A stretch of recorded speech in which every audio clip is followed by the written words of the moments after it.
In an era defined by social change and technological innovation, the new generation of royals stands at the intersection of tradition and modernity, poised to redefine what it means to wear the crown.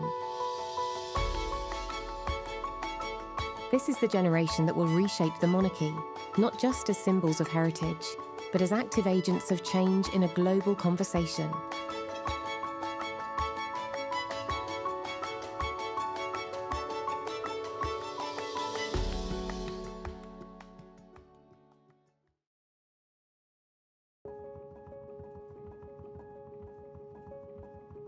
Princess Beatrice grew up in a close-knit family that deeply influenced the woman she is today. Despite the strain in her parents' relationship, Prince Andrew, Duke of York, and Zara, Duchess of York, ensured that their daughters, Beatrice and Eugenie, received constant love and support. Beatrice was born on August 8, 1988, followed by her sister Eugenie on March 23, 1990.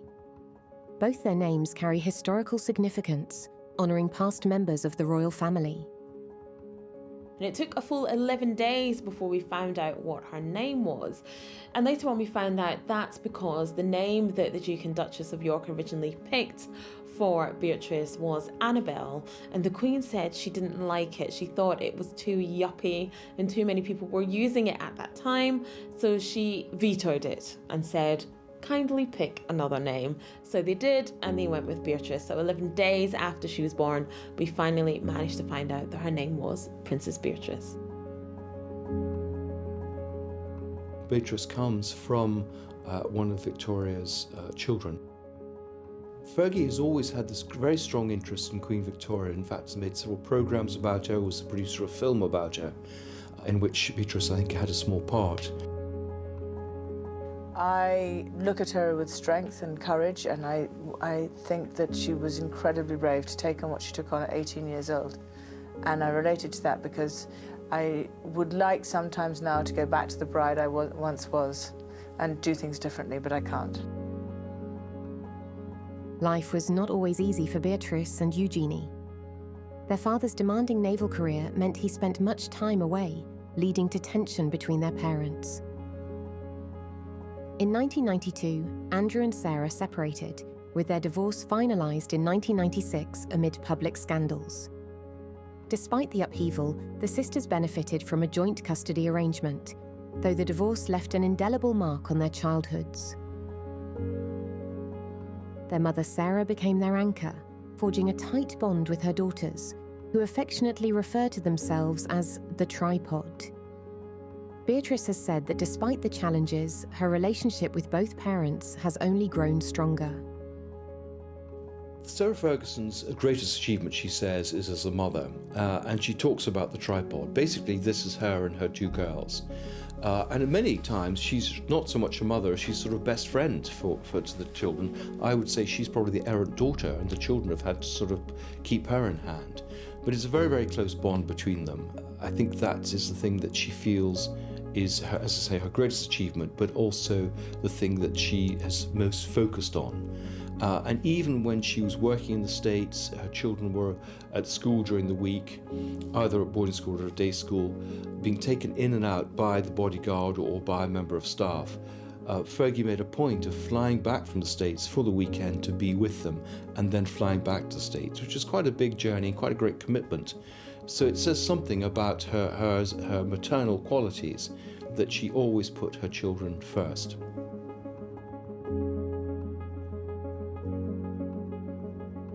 She has tried to always be a hands-on parent because she remembers what it was like when she was a teenager. She says she remembers the slamming of doors and the not wanting to talk to your parents.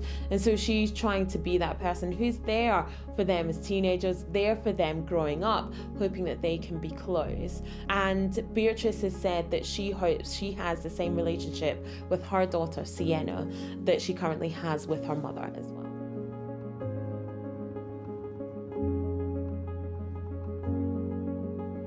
Beatrice started her education in Windsor in 1991 before moving on to St George's School in Ascot, where she completed her A-levels, achieving an A in drama and B's in history and film studies. In her final year, she was elected head girl. She then attended Goldsmiths, University of London, graduating with a 2:1 degree in history. Following university, she gained experience at the Foreign Office and Sony Pictures Entertainment before joining the software company Affinity. In 2020, Princess Beatrice married Count Edoardo Mappelli Mozzi in an intimate ceremony during the coronavirus pandemic. In the face of public controversy surrounding her father, Beatrice chose to honour royal tradition with a modern twist. Wearing a gown previously worn by her late grandmother, Queen Elizabeth II, in 1962, and the Queen's wedding tiara, Beatrice's wedding symbolised her deep respect for heritage while adapting to the realities of the times. This understated yet meaningful celebration reflected her ability to bridge the gap between tradition and contemporary life, qualities that will serve her well as the monarchy evolves. It's very interesting to compare the two weddings of Beatrice and Eugenie. Eugenie, who in some ways is the quieter one, had this extravagant wedding at St George's, Windsor, huge security costs, a big procession through the streets. By the time that Beatrice wanted to get married, we were in COVID. I think there was a new attitude towards royal expenditure. We'd already had the very expensive weddings of Harry and Meghan and her sister. The reputation of her father was waning, and I think the last thing the royal family was to put Prince Andrew on display. And so she had a very discreet wedding with only a few guests that very few people knew about in the grounds of Windsor.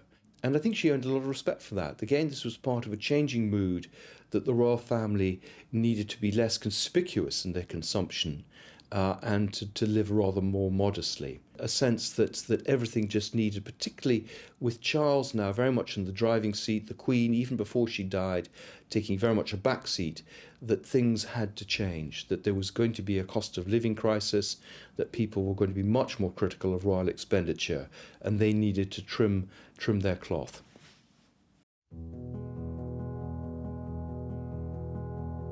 I think it's very revealing the Queen had gave her tiara that she'd worn herself at her wedding. Again, it just displays a sense of continuity, and this sense that the Queen, had a large number of grandchildren and great-grandchildren when she died.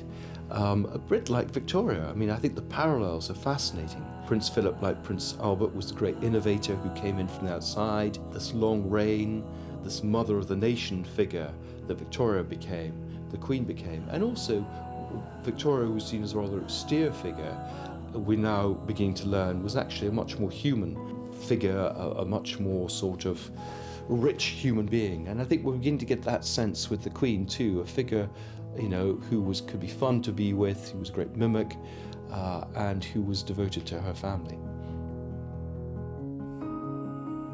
I think Sarah and Andrew have been good parents. They've been always there for their children.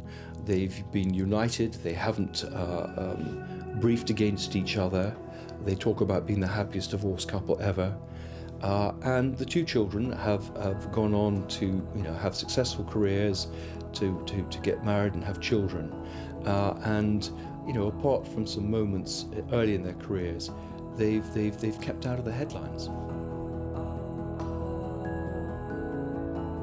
Unlike previous generations of royals, Beatrice and Eugenie have chosen not to be full-time working royals, opting instead to build careers outside the firm.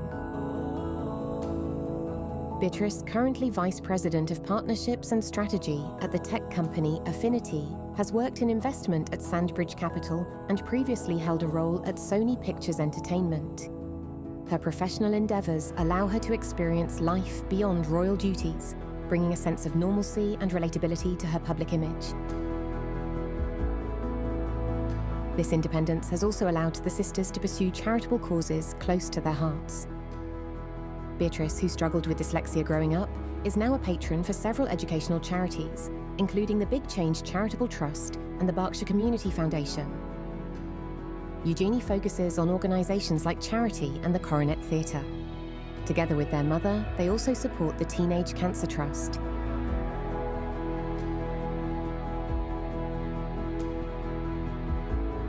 I think one of the things that was very formative in Beatrice's life was the discovery that she had dyslexia. But I think she always said it left her very confused. it clearly separated her from other children.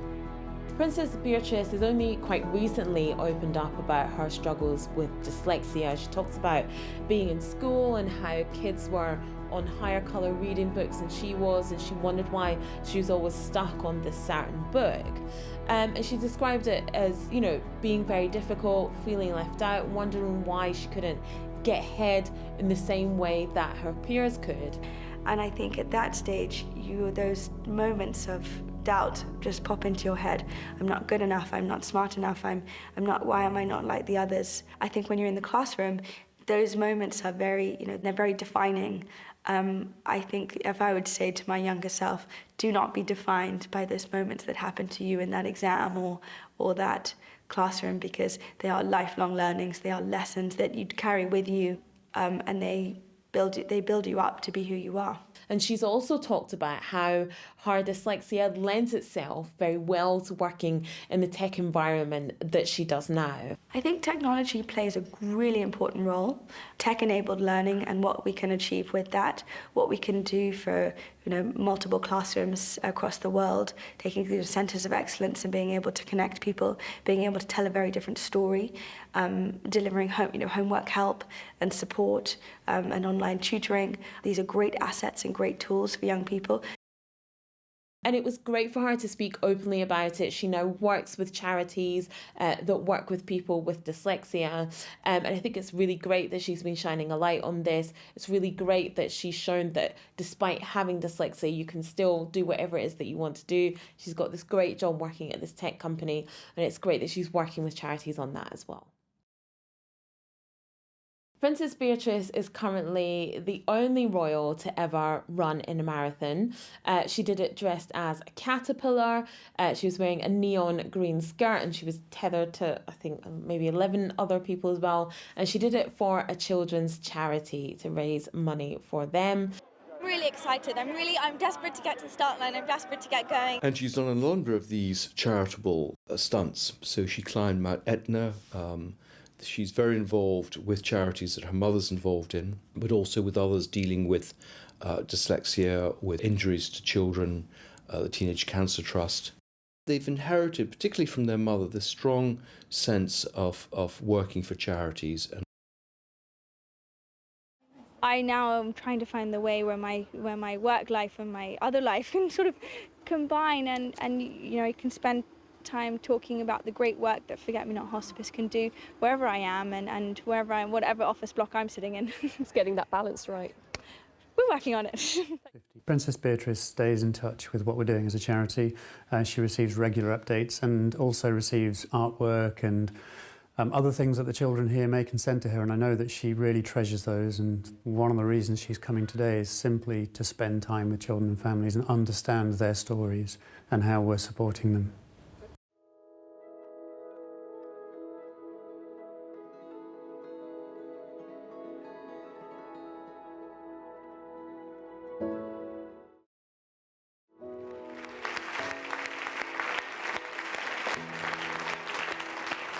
I think one of the things that the two girls inherited from their mother is a strong sense of trying to do good for others, to get involved with charities, that they can make a difference.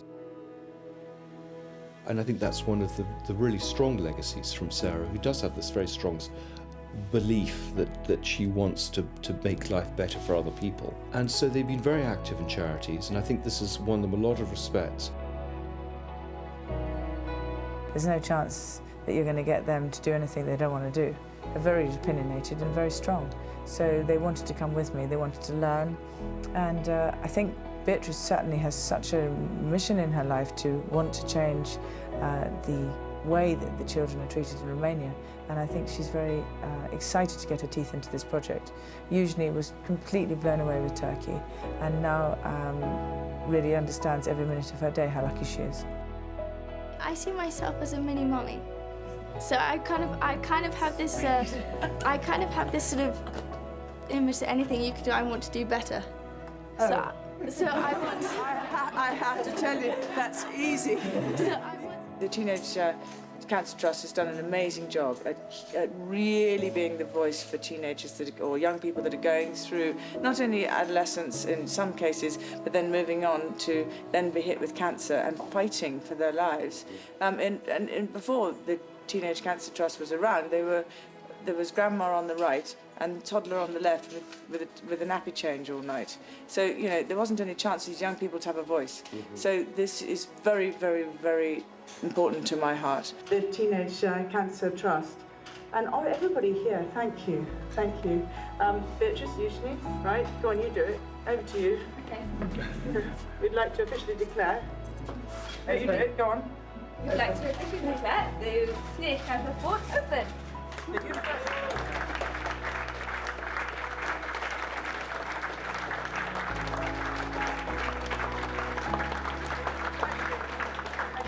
First time it's the Teenage Cancer Trust Hub. Yeah. That's cool. That's it. Oh, Simon, you're getting trendy. Yeah.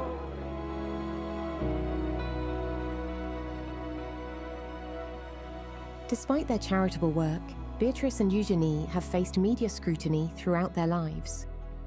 One infamous moment occurred in 2011 when Beatrice's hat at the wedding of Prince William and Catherine Middleton was ridiculed by the press. Undeterred by the criticism, Beatrice turned the negativity into an opportunity, auctioning the hat and raising £75,000 for charity. This resilience in the face of public judgment has endeared her to many, showcasing her ability to rise above negativity and use her platform for good.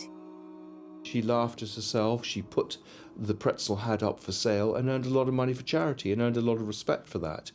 And the press was seen to actually been rather bullying towards her. Princess Beatrice and Princess Eugenie actually have definitely got a lot of stick in the media, whether that's for their fashion choices, hats, dresses that they wear to wedding. Princess Beatrice has taken a lot of stick for her weight actually as well, for always being on holiday, but they've said that they try and turn the negatives into positives. They're very good at turning bad press round to good press. On October 1st, 2024, Princess Beatrice delighted royal fans by announcing her second pregnancy.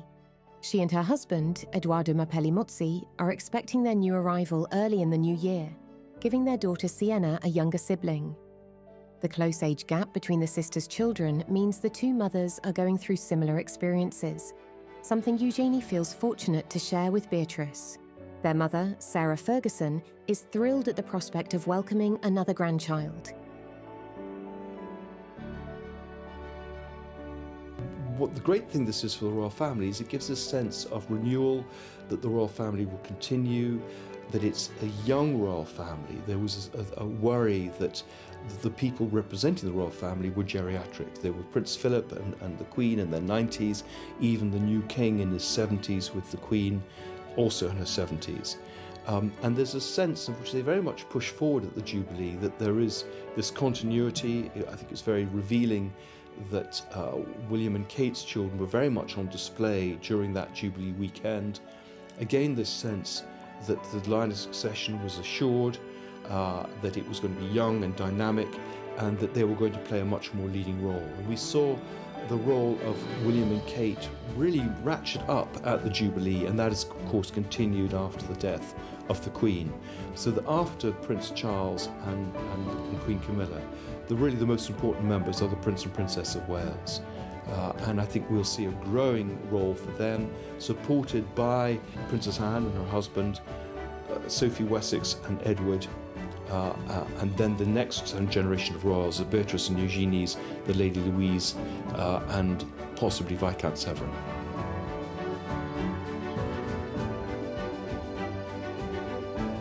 As King Charles III outlines his vision for a streamlined monarchy with fewer working royals, figures like Beatrice and Eugenie become increasingly important. With their connections to the Commonwealth, extensive charity work and familiarity with media attention, they're ideal representatives of the Crown. Many see them as natural fits for key roles in the future of the royal family. Beatrice now resides in the Cotswolds with her husband and daughter, Sienna Mapelli-Mozzi. Her ability to balance motherhood, professional commitments, and royal duties exemplifies the modern royal archetype, one who blends personal life with public responsibility, embodying real-world values while honouring royal traditions. As a working mother, she reflects the evolution of the monarchy toward a more relatable, grounded image, engaging with the modern world while staying connected to its heritage.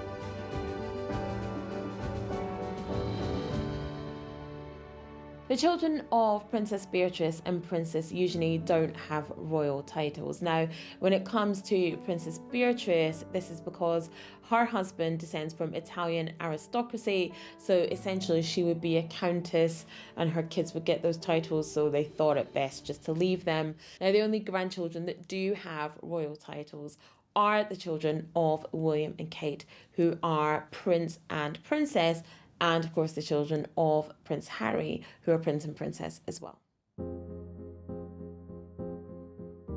As a key figure in the next generation of royals, Princess Beatrice exemplifies a modern, multifaceted approach to royal life. As the eldest daughter of Prince Andrew and Sarah Ferguson, she navigates a unique role that blends the best of tradition with a forward-thinking perspective.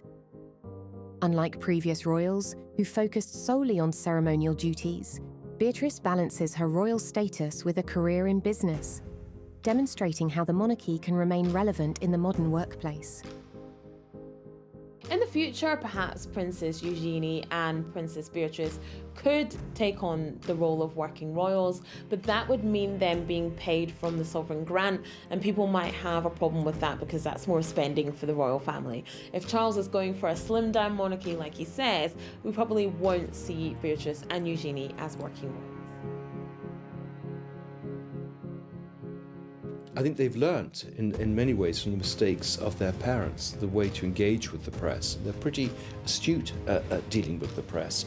And I think we've seen, the reputations of various members of the royal family rise and fall.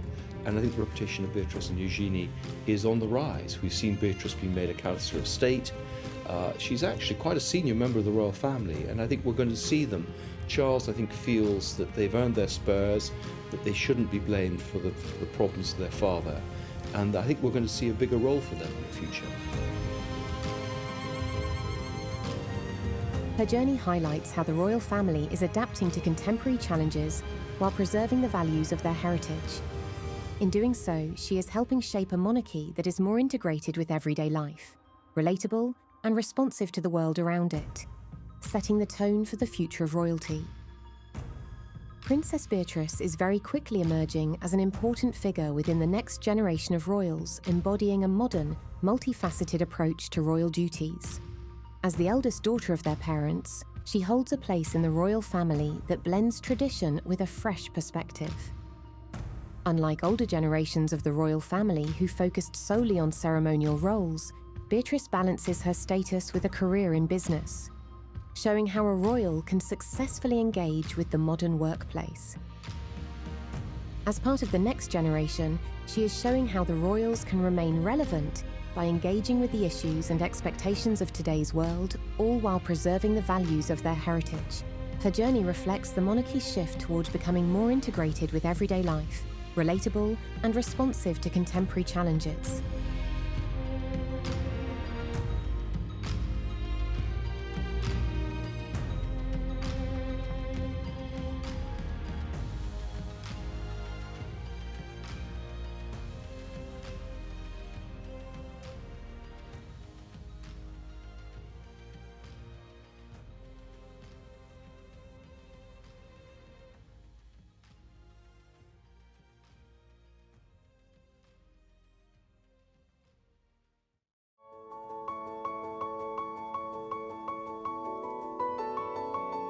In an era defined by social change and technological innovation, the new generation of royals stands at the intersection of tradition and modernity, poised to redefine what it means to wear the crown.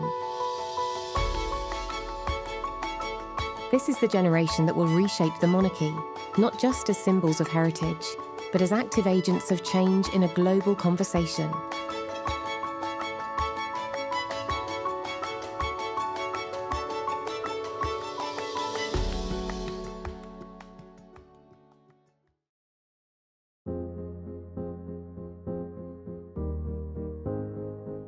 Born at Portland Hospital on the 23rd of March 1990, Princess Eugenie of York is the youngest daughter of Prince Andrew, Duke of York, and Zara, Duchess of York. Named in honour of her royal heritage, Eugenie has always been closely tied to her family, both in title and in spirit. Her name, Eugenie Victoria Helena, comes from a generation long ago. The Duchess, who had a caesarean operation just a week ago, looked remarkably well as she emerged from the Portland Hospital, ready to give the world a first glimpse of a new royal baby. Princess Eugenie was fast asleep, blissfully unaware of her celebrity status. The first wispy evidence suggests she'll have her mother's red hair. The Duke was given responsibility for the baby, while the Duchess went to talk to some of the crowd. She made a special effort to chat to an 82-year-old lady who had waited outside the hospital for 2 weeks. It's nice to see them. I love the babies. Why do you follow them? Why do you like them so so much? I love the royal family. Nobody can say no wrong about them. While the Duke was left holding the baby, the palace announced she would be called Eugenie Victoria Helena. So where does the name come from? Eugenie was one of Queen Victoria's granddaughters, whose name was taken from the wife of Napoleon III. Victoria really needs no explanation. Helena, her third name, comes from Victoria's third daughter. The man who takes a special interest in recording royal names likes it. I find it quite a pretty name. Pleasing to the sound and pleasing to look at as well. And a dignified name for a princess. The Duchess, well known for her sense of humour, has chosen a name so unlikely the bookies didn't even offer odds on it. Her parents divorced when she was just 6 years old. However, Eugenie's childhood remained grounded in family. Describing her parents as the best divorced couple, she and her sister continued to grow up in a loving, supportive environment where family time was cherished. Their close bond with both parents meant frequent family holidays abroad, and Zara, Duchess of York, affectionately referred to herself, Beatrice and Eugenie as the tripod, a tight-knit trio. The Duchess of York, ready for the slopes, emerged from her chalet here at mid-morning to talk for the first time about the divorce. How are you feeling? Very well, thank you. And the children are very well indeed. Ready to go skiing. Sad day for you? Well, I would say that was the understatement. Yeah, very sad, of course, it's sad. Anyway, you're all going to leave us alone then today, now? Please? How long are you staying for? Children? Your children go back to school tomorrow. How long are you staying? Well, we'll probably be staying till the weekend. We are going to stay because I think it's better for the children to go back to school on Monday, and we've spoken to the headmistress and she's very fine with that, and I've told her the situation, and it's especially with all the press and everything, it's better for the children just to be calm and go back calmly on Monday. Okay. Or they might. Our children are very secure and very happy children because they know that their mother and father are bestest of friends. Fergie and the Queen had a very good relationship in spite of the fact that Prince Philip couldn't stand Fergie. I think the Queen was very keen that her grandchildren shouldn't suffer because of the divorce, and she would be in touch with Fergie a lot. I mean, I've talked to people who say that the Queen often rang her. Fergie was always very respectful of the Queen, very discreet about her knowledge, her dealings with the Queen. Andrew and I speak every day, and it's very important that we do keep that huge friendship. Which we've always said we are. And it's great, the children. We all have a great time. Andrew was living very close to Fergie. They saw a lot of both of them. They tried to create this joint happy marriage. In some ways, very privileged childhood. They travelled with their mother. Fergie was known as Freebie Fergie because she was always getting freebie trips, and they would go on those trips. They met a lot of famous people, particularly through their mother. Where are the princesses, the media asked. The Duchess brought them out for photographs. Yeah, have your face. Have your next day. Mum. And you also owe them a bag of jelly bears. Can you move the Mum. There's 2 bags of jelly bears. Mum.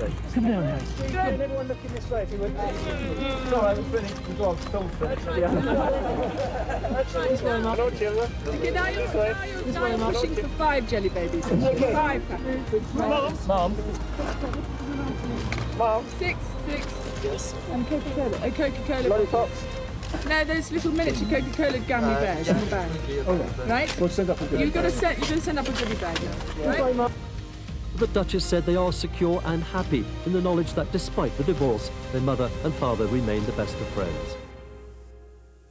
Prince Andrew's always been very protective of his daughters. He and Sarah have been good parents, bringing up the children even though they were divorced. Prince William today led the royal children to a photo call arranged by palace officials.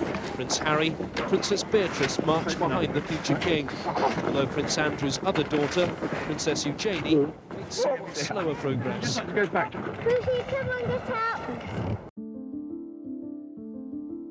At the age of 12, Eugenie faced a life-changing surgery to correct scoliosis, a condition that required the insertion of titanium rods into her spine. Courageously, she recovered fully and chose to embrace her journey, a decision that would later shape her public life. Eugenie's surgery and its success became a powerful testament to her resilience, and the scar she proudly displayed on her wedding day is now a symbol of her strength. When Eugenie was 12 years old, she had surgery for scoliosis on her back.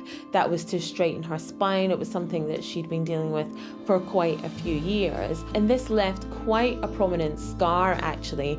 And when she got married, she made sure that her wedding dress didn't actually cover the scar so that it could be seen, which was a really beautiful thing, actually, because it's a part of who she is. And now she actually does work with a lot of charities. She's an ambassador for charities and a patron for charities that work with people who have scoliosis. So I think it's great that she's turned something that could have been negative into something positive. And Beatrice and Eugenie are very good at doing that. I had scoliosis of the spine when I was 12 years old, and the hospital corrected it for me. So without them, I wouldn't be standing the way I am. So it's thanks to them that I'm here. So I want to give it back to them.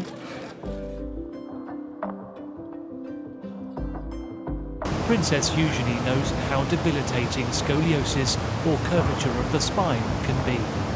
I've got 2 12-inch rods and 8 screws going up my back, keeping me straight, and they've fused together with my spine. So now I can't really live without them. That's why tonight she's going to pedal in the pounds for the hospital that helped her. While most people are sleeping, you're going to be doing what exactly? I'm going to be starting at 10 to 1 in the morning. I'm going to be doing a 100k bike ride around London, 62 miles I think it is, for RNOH, my appeal, and for the MCC Foundation. What I'm worried about is the pressure it'll have on my neck and my back, because obviously doing this with rods in your back is not ideal, but I want to show that it is possible. Does it ever give you trouble when you're going through airport security? It's great, it doesn't, because it's titanium, which means it doesn't beep. But it is quite fun, because my friends can put little magnets on my back, and they kind of hang off. It's really weird. Eugenie's education spanned prestigious schools, including Marlborough College, where she excelled in art, English literature, and history of art. A passion for art carried her forward to Newcastle University, where she graduated with a degree in English literature and history of art in 2012. Her love for the arts would soon become central to her professional and personal life. In 2018, Eugenie married Jack Brooksbank in a stunning ceremony at Windsor Castle. Her sister, Princess Beatrice, stood by her side as maid of honour.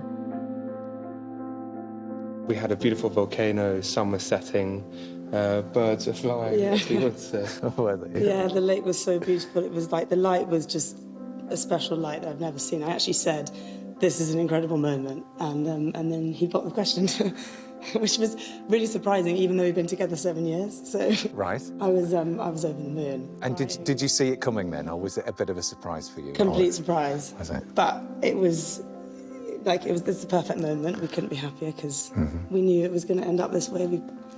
Yeah. No, it's amazing.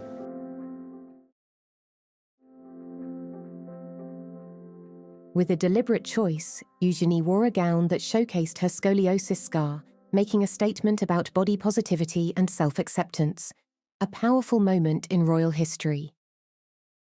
I mean, the wedding dress has so much detail that in many ways, of course, that wonderful, that very dynamic, very dramatic V-shaped neckline and back view is such a key feature of the dress. And we learned from Princess Eugenie that that was very much something she had in mind from the word go, from the outset when she was thinking about what her wedding dress might look like.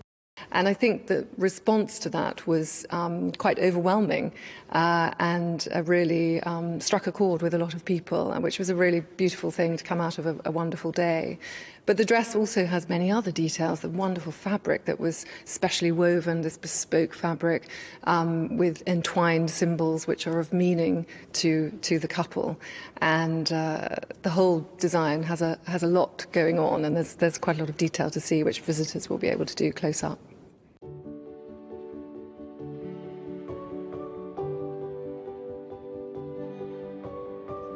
Eugenie's wedding was one of these great spectacles. Again, we've seen more and more of these royal weddings taking place not in central London at Westminster Abbey or St Paul's, as Charles was, but at St George's, Windsor, which is where they tend to worship, where they're based at the weekend, which is very much a family home, which is, of course, much easier for security within the grounds of Windsor Castle. Again, quite an extravagant affair for someone who'd been quite low-key. Jack Brooksbank, very much a middle-class boy, who'd been, again, at a sort of minor public school, Stowe, not particularly distinguished career in drink sponsorship. But, you know, was seen as a decent man. They've kept very much out of the headlines since they got married. But I think after that probably, I think, is going to be one of the last royal weddings we're going to see for a while. The next generation of royals are some 20 years away from getting married. Eugenie's journey through life has always been marked by a desire for normalcy. Like her sister, she chose not to become a full-time working royal, instead carving out a career in the art world. As a director at Hauser & Wirth, an esteemed contemporary art gallery, Eugenie merges her passion for art with her public responsibilities. Her public role is also defined by her deep commitment to charity. One of her most notable contributions is in the fight against modern slavery and human trafficking. In 2017, Eugenie co-founded the Anti-Slavery Collective with one of her close friends.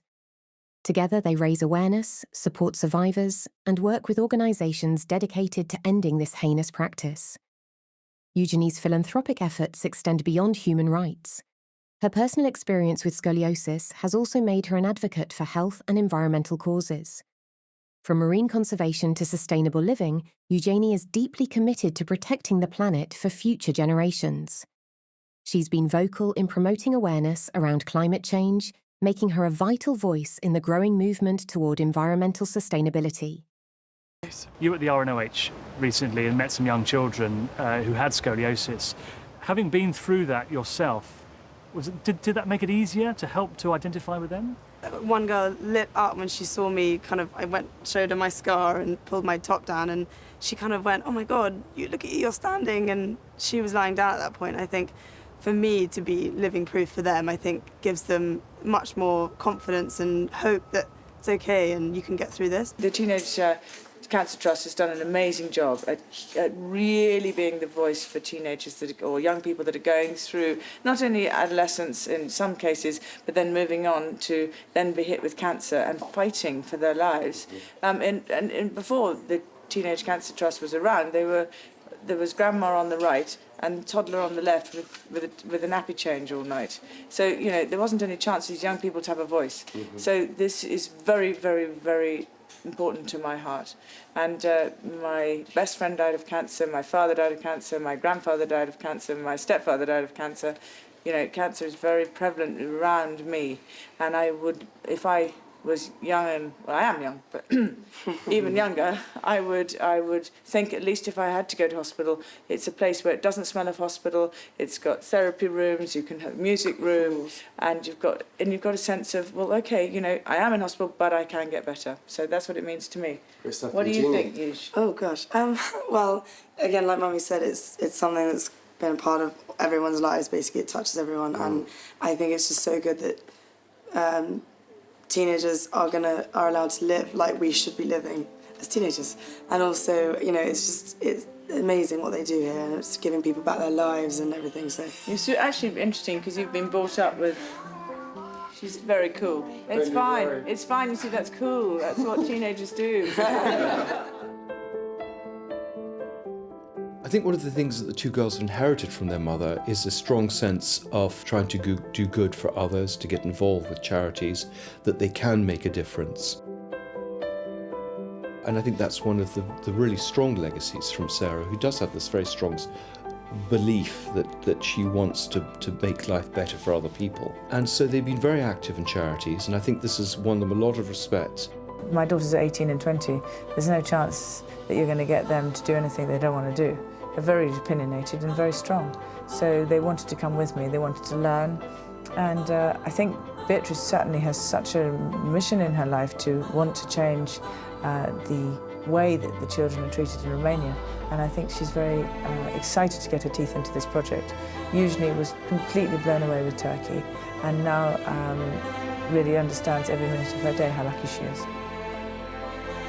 Princess Eugenie, like other members of the British royal family, has faced her share of media scrutiny, with some particularly intense periods during major public events. The 2011 wedding of Prince William and Catherine Middleton was one such event, where Eugenie, along with her sister Princess Beatrice, became a focal point for media commentary, largely due to their fashion choices at the event. At the 2011 wedding, Princess Eugenie wore a bold blue and green floral print Vivienne Westwood dress paired with a structured blue headpiece by Phillips, a famous milliner. Her sister Princess Beatrice wore a blush-coloured Valentino coat dress with a now infamous sculptural fascinator, also designed by Treacy. While hats and fascinators are traditional at royal events, the sisters' fashion choices were deemed eccentric and quickly became the subject of widespread media and public mockery, particularly on social media. I think one of the clever things they did when, for example, on one occasion, a hat they wore to a ceremony was criticised, they put it up for auction and raised money for charity. So they're very good at turning bad press round to good press. I think they've learnt in many ways from the mistakes of their parents, the way to engage with the press. They're pretty astute at dealing with the press. And I think we've seen the reputations of various members of the royal family rise and fall. And I think the reputation of Beatrice and Eugenie is on the rise. Princess Eugenie shares an extraordinary bond with her older sister, Princess Beatrice. Describing each other as best friends, the two have supported one another through life's key moments. Their relationship has proven to be a constant source of strength, both personally and publicly. In a world where the monarchy is evolving, Beatrice and Eugenie symbolise the importance of family unity. Though their personalities differ, Eugenie, with her laid-back style, and her sister, who gravitates towards glamour, they have always stood by each other's side. Whether at Beatrice's wedding to Edoardo Mapelli-Mozzi or Eugenie's to Jack Brooksbank, their mutual support has been unwavering.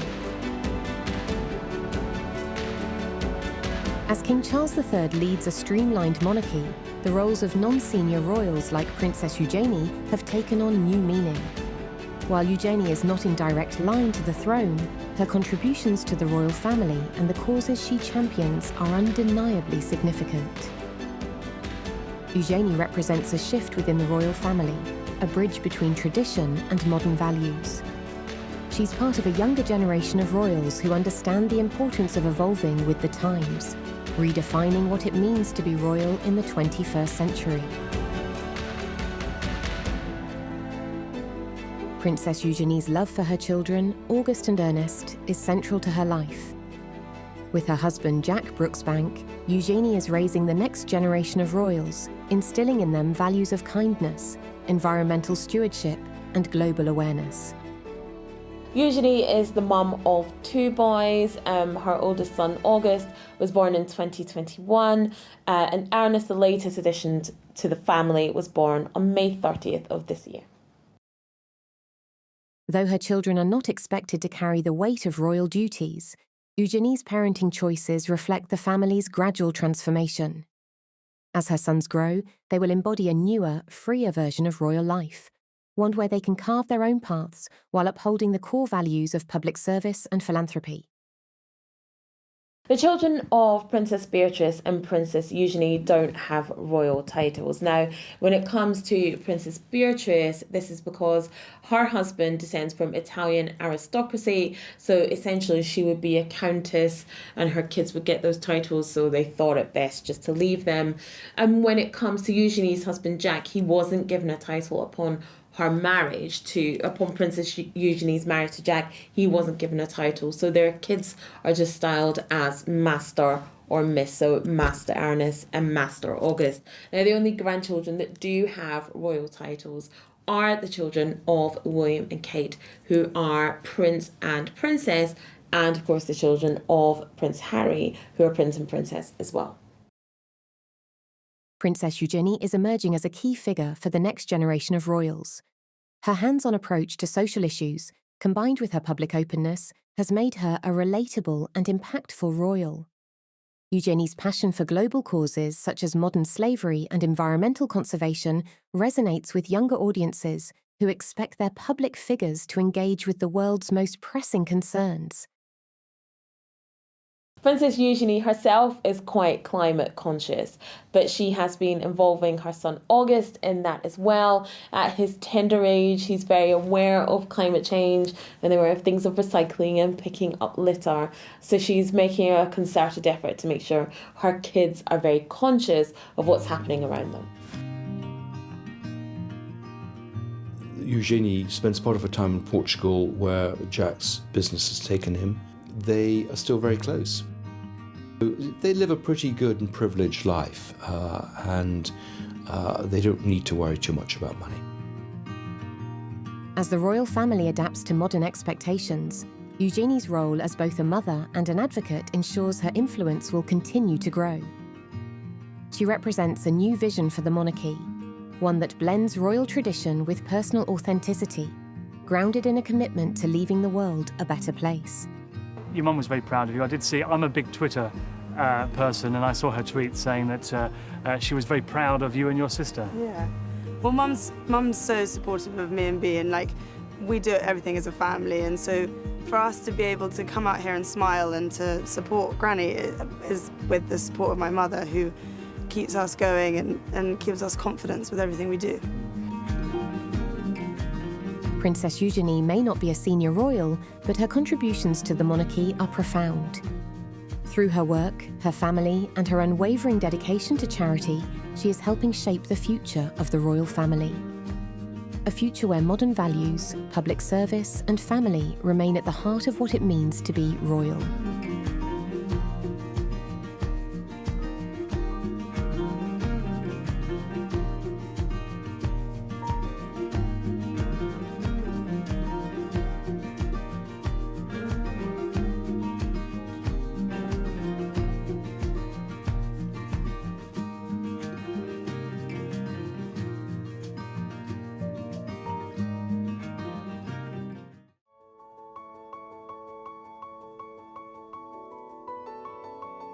In an era defined by social change and technological innovation, the new generation of royals stands at the intersection of tradition and modernity, poised to redefine what it means to wear the crown.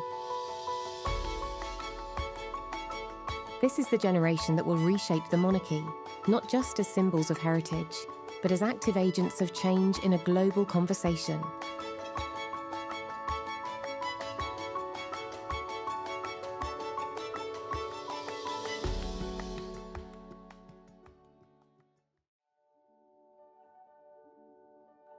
Princess Catherine grew up in a loving family environment with her brother James and sister Pippa. She was born in Berkshire, England on the 9th of January 1982. She was raised by her mother Carol and her father Michael. It was on Michael's side that a glimpse into British aristocracy was already prevalent, born into a wealthy family from Leeds, West Yorkshire. While Carol's side was a decidedly working-class group of coal miners and builders. Together, Catherine's parents founded a mail-order party goods company, which turned into a multi-million-dollar empire. Catherine would attend the University of St Andrews in Fife, Scotland, where she would study art history. It would be during this time where Kate first met Prince William. They first crossed paths in 2001 while they were both students in residence at St Salvator's Hall. I think the ways the Middletons have been integrated into royal life, so to speak, has been quite seminal and unprecedented. Often girls would marry into the royal family and their in-laws would sort of be ignored or shoved away. Actually, the Queen has actively embraced the Middletons, inviting them to things like Royal Ascot.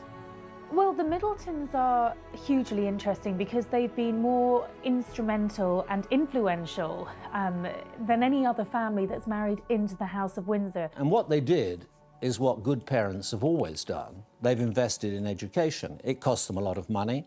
They sent all of their 3 children to good schools, in the case of Kate, to Marlborough School, which is one of the top public schools, which means private in British terms, schools, where she did quite well. William's interest in Kate deepened in 2002 after seeing her in a fashion show fundraiser. She was trying to pull Prince William. She was wearing a see-through out dress and sashayed down a catwalk. So, and she is quite, that was quite a bold thing to do. So she can't have been too shy or backward at coming forward in that respect. The couple began dating in 2003. I think when it comes to William and Kate's relationship, what's great about it is it's based on friendship first. They were friends at St Andrews University before they went on to start going out with each other. Kate, at the time, counselled William in changing his course. He didn't like what he was studying, and she encouraged him not to leave and go back down to London, but to stick with it and do something a little bit different. With limited intrusion from the media, William and Catherine's relationship blossomed. At all times, they were highly discreet. They were almost never seen together. They were, even with their friends, they didn't allow any gossip to start. People speculated, but there was nothing definite which proved that they were an item. And I think the fact that she was discreet and that she wasn't blabbering on about her love or her regard for Prince William, I think that stood her in good stead. Their romance became public in 2005 when they were spotted together in Switzerland. After graduation, William and Kate began to explore their lives outside of the university. Kate joined the retail chain Jigsaw, while William joined the armed forces, as have many members of the royal family. Kate had begun to attract high levels of tabloid scrutiny and attention due to her relationship with William. In 2007, William and Kate briefly ended their relationship, but reconciled soon after. The following year, Kate would meet Queen Elizabeth II for the first time while attending the wedding of William's cousin.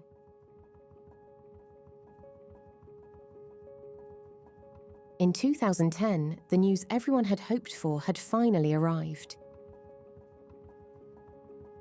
William had proposed to Kate during a trip to Kenya. News of their engagement was met with widespread excitement. You're obviously going to enter this family. William's mother was this massive, iconic figure, the most famous figure of our age. Is that worrying? Is that intimidating? Well, obviously it'd be, I would love to have met her, and she's obviously, she's an inspirational woman to look up to. You know, it's a wonderful family. The members who I've met have achieved a lot, and, you know, very inspirational. So, yeah, I do. There's no pressure though, because like Kate said, you know, it's about carving your own future. No one's going to try and, no one's trying to fill my mother's shoes, and what she did is fantastic. It's about making your own future and your own destiny, and Kate will do a very good job of that. On the 29th of April 2011, Prince William and Kate Middleton married in Westminster Abbey.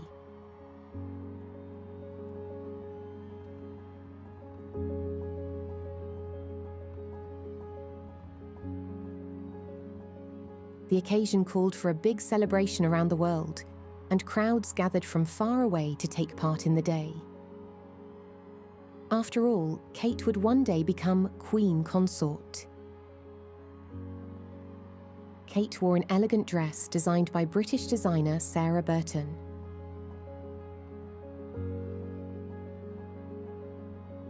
This is when the British come into their own. We have all the equipment, we have the household cavalry, we have the wonderful carriages, we have those ancient Rolls Royces, and there's a great spirit here, a spirit I think you could say was evocative of 1981 and the wedding of Prince William's parents, Charles and Diana. There's a real enthusiasm for it, which has been a slow burn in Britain. Kate was met by Queen Elizabeth shortly before the wedding, in which it was conferred that her royal title would be Catherine, Her Royal Highness the Duchess of Cambridge. I think people will recognise that this is a royal couple for the modern age. It's interesting that in planning their wedding, they have decided to do it their way. They haven't been completely tied up in royal red tape. They've insisted on having a degree of control over what is a state occasion, but is also a very private time for them. I, Catherine Elizabeth. I, Catherine Elizabeth. Take thee, William Arthur Philip Louis. Take thee, William Arthur Philip Louis. To my wedded husband. To my wedded husband. To have and to hold from this day forward. To have and to hold from this day forward. For better, for worse. For better, for worse. For richer, for poorer. For richer, for poorer. In sickness and in health. In sickness and in health. To love and to cherish. To love and to cherish. Till death us do part. Till death us do part. According to God's holy law. According to God's holy law. And thereto I give thee my troth. And thereto I give thee my troth.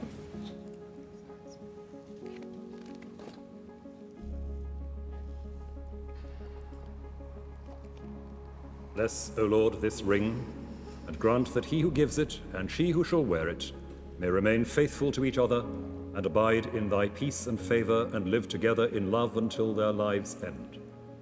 Through Jesus Christ our Lord. Amen.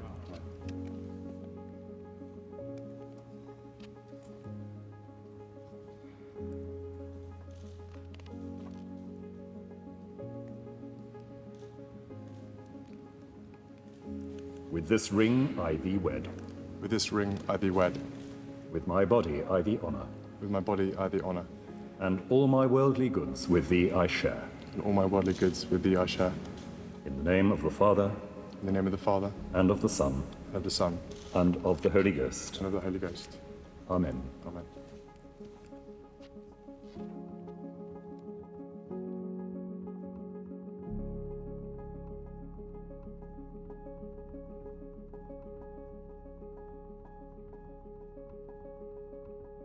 The marriage, the ceremony, the wedding, just actually puts a seal on what everybody has been aware of for a long, long time.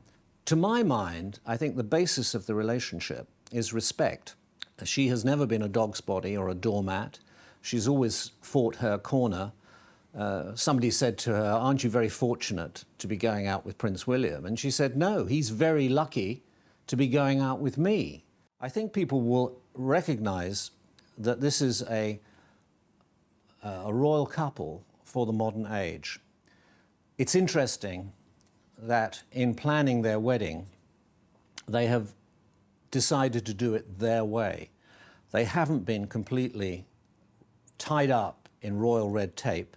They've insisted on having a degree of control over what is a state occasion, but is also a very private time for them.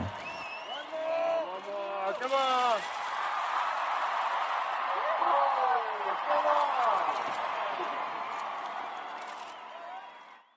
In December of 2012, there was the official announcement that Catherine was pregnant with the royal couple's first child.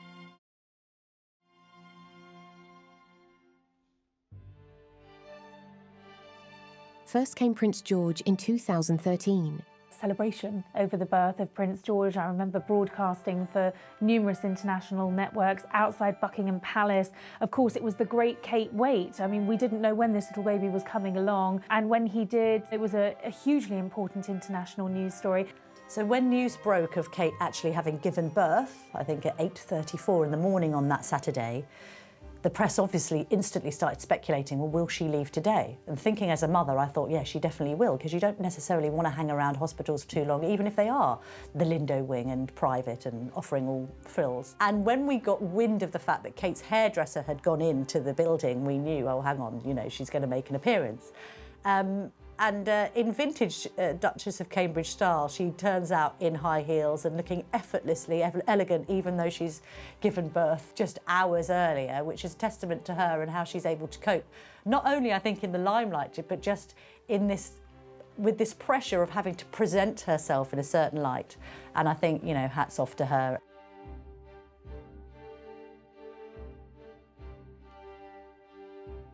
Well, the birth of Prince George was really like a national celebration. It felt like a national holiday. There was excitement in the air all around the country. It very much reminded me of the feeling of the royal wedding day when William and Kate got married.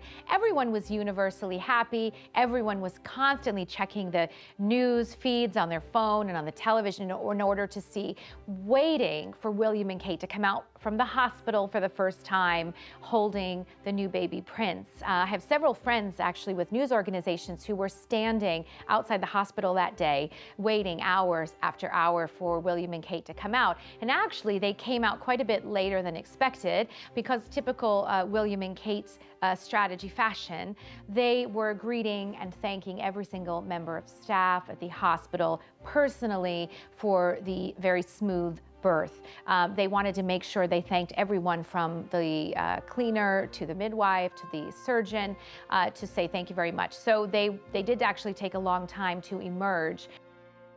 Then, in 2015, they welcomed their daughter, Princess Charlotte. It was a great cause of national celebration. Of course, a little sister for Prince George, the daughter that Prince William had always wanted, the granddaughter that Charles had always wanted, but actually, historically, a really important little girl because she will hold her place in the lineage of succession. The antiquated male primogeniture laws were outcast just before Prince George's birth in case he had been a little girl. Now, had those laws not been changed and had the couple or are the couple to go on and have another child that may be a boy, well, Charlotte would have lost her place in succession. With the laws being changed, she will hold on to that position. She is the fourth in line to the throne, and no little boy born hereafter will take that place away from her. So she is historically very, very important.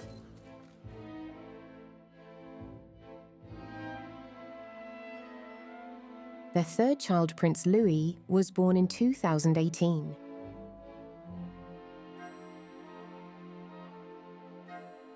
Kate's childhood has shaped her parenting style, and she continues to remain down to earth to support the next generation of royals. The royal couple are aware of the intense media interest in their children and have carefully limited how Prince George, Princess Charlotte, and Prince Louis are seen by the press. Her influence ensures that her children experience both the weight of their legacy and the freedom to grow within a nurturing environment. With a hands-on approach to parenting, she remains deeply involved in her children's upbringing while navigating the responsibilities of royal life.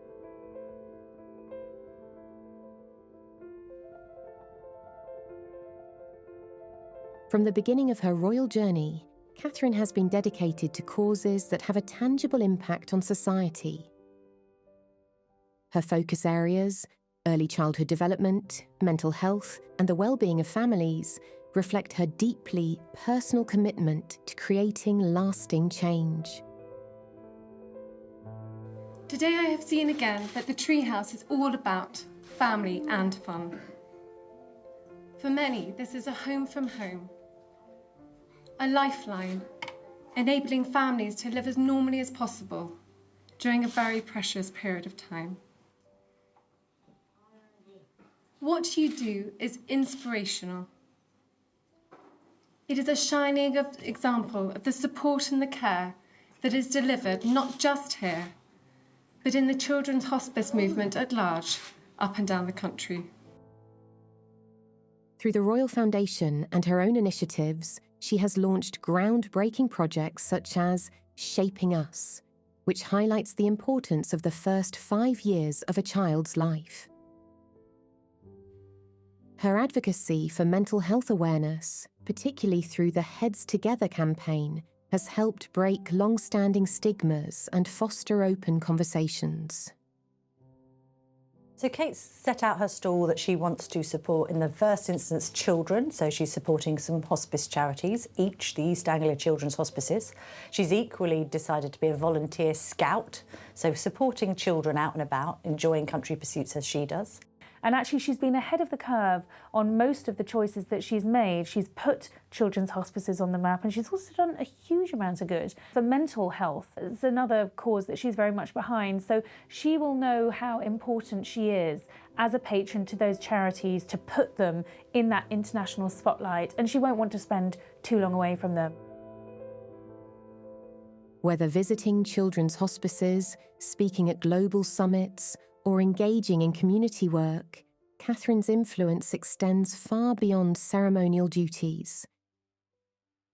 She is an active force in shaping the monarchy's role in the modern world.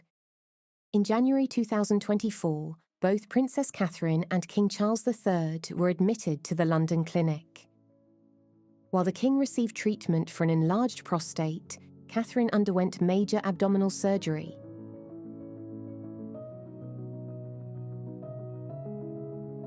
Kensington Palace later confirmed her discharge on January 29th, but speculation about her health and absence from public life quickly spread across social media and the press.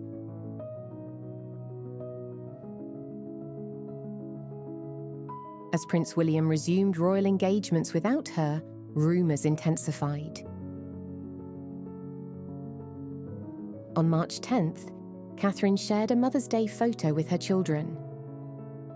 But controversy arose when news agencies retracted the image, citing edits. They've misled the public by putting an image out there that was manipulated. It's going to fuel the whole load of speculation and conspiracy about Kate and her health. I mean, the Princess of Wales is an accomplished photographer. She said she edits photographs. She might have been editing family photographs, you know, all the time for all we know. This fueled further speculation, prompting Catherine to personally address the situation on March 22nd. In a heartfelt video, she revealed her cancer diagnosis, explaining that post-surgery tests had detected the disease. In January, I underwent major abdominal surgery in London, and at the time, it was thought that my condition was non-cancerous. The surgery was successful. However, tests after the operation found cancer had been present. My medical team therefore advised that I should undergo a course of preventative chemotherapy, and I'm now in the early stages of that treatment. Facing treatment with strength and dignity, she remained focused on family and work. Her openness about her diagnosis resonated globally, reinforcing her role as a beloved figure. All day in Windsor, where on Wednesday the Princess of Wales recorded her personal and powerful video, there was sympathy and support from the public. I was just so shocked because there's been all that speculation about her, and I've felt really sorry for her because she must have been under pressure to perhaps come out and say something. Her courage highlights perseverance, hope, and the support of loved ones. Messages of encouragement poured in from the public and royal family, with calls for privacy. It must be horrible. It must be, her parents must be absolutely terrified. I've got a daughter, so I know how I would feel if it was her. When the news broke yesterday, we broke as well, and that's why we feel sympathy and just came here to see, just to send her positive feelings. I lost a friend through cancer, so that's why it just hit home. Catherine and William expressed gratitude for the well-wishes, emphasising that her recovery remains their priority. She will return to royal duties when ready. By September 2024, Princess Catherine announced she was cancer-free and began a gradual return to her royal responsibilities. Her first public appearance post-treatment was attending a church service at Crathy Kirk, near Balmoral Castle, alongside Prince William. In the following months, she participated in significant events, including Remembrance Day services, reflecting her dedication to duty and the monarchy. I'd like to take this opportunity to say thank you also for the kind messages of support for Catherine and for my father, especially in recent days. It means a great deal to us all. With the passing of Queen Elizabeth II in September 2022, the monarchy entered a new era. Buckingham Palace has announced the death of Queen Elizabeth II, the longest reigning monarch in British history. Her reign lasted for 70 years, from post-war austerity and the end of empire through the expansion of the Commonwealth. She helped preserve the institution of the monarchy during times of massive social change. At her coronation, the Queen repeated her pledge to serve her people and fulfilled it throughout her reign with a combination of skill and a sense of duty. King Charles III's reign brought change, but also a renewed focus on continuity. With Catherine beside him, our new Prince and Princess of Wales will, I know, continue to inspire and lead our national conversations, helping to bring the marginal to the centre ground, where vital help can be given.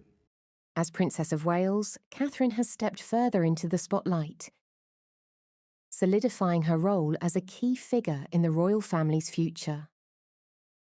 I think she's wanting to establish a unique identity for herself in the British royal family. She's the future queen, and she's going to be her own type of future queen. She is probably a good example of one of the best things that the royal family has done for years. Her grace, dedication, and ability to connect with people ensure that she remains a reassuring presence. Balancing tradition with modern values, she embodies the monarchy's evolution, honouring the past while embracing the responsibilities of a new generation.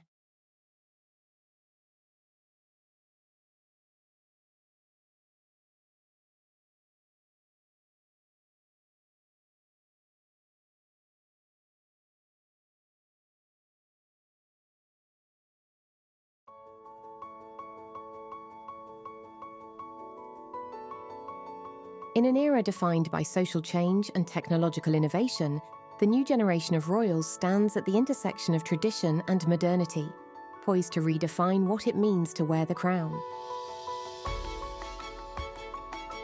This is the generation that will reshape the monarchy, not just as symbols of heritage, but as active agents of change in a global conversation.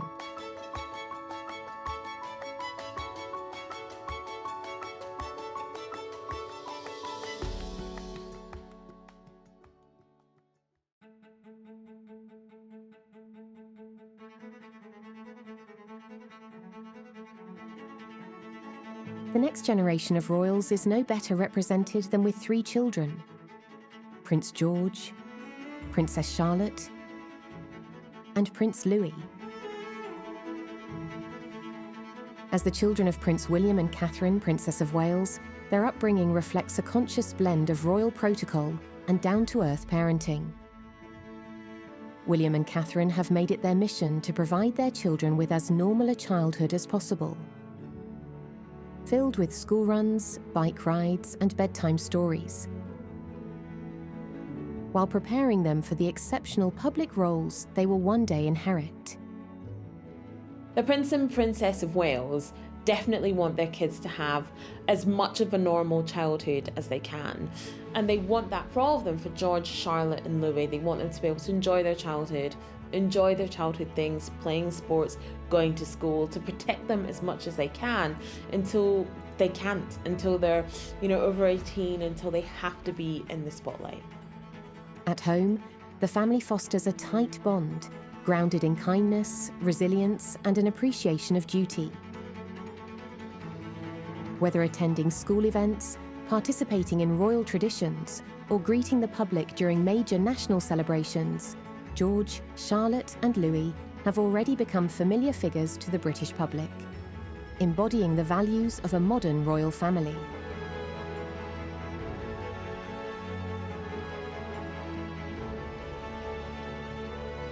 Kate Middleton waited months for William to propose to her, and when he did, the world was full of excitement, with thousands of people tuning in to witness the wedding day.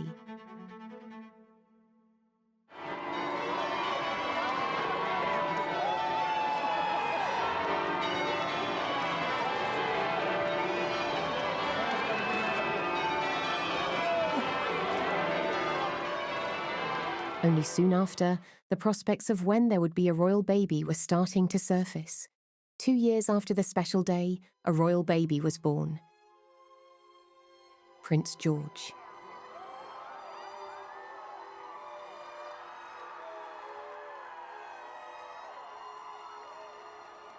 They were holding the baby and they just looked so beautiful and happy. It was really stunning. Yeah, I'll never forget it. There was huge excitement when Prince George was born. The media had been waiting for 3 weeks. It was a swelteringly hot summer. There were crews from all over the world desperately, frantically trying to give their viewers something new, talking endlessly about the building or the history of the place, spinning it out for a very long time. Very emotional. Yeah, it's very emotional and it's such a special time. I think any parent, I think, will probably sort of know what this feeling feels like. So it's very special. Kate looked extraordinary. She didn't look as though she'd been pregnant at all as she came out, having given birth just hours earlier. William got the baby in the car seat into the back of the Range Rover and off they went. But it was a very, very happy day. I think both of them were thrilled to be parents. Kate had had a difficult pregnancy. She'd had excessive morning sickness, or sickness throughout really. But I think she took to being a mother. She was a natural, and she had great support. Prince George is very exuberant, especially when it comes to sports. He loves supporting Aston Villa with his dad, and actually any football tournament that you see him at, he's definitely there celebrating goals.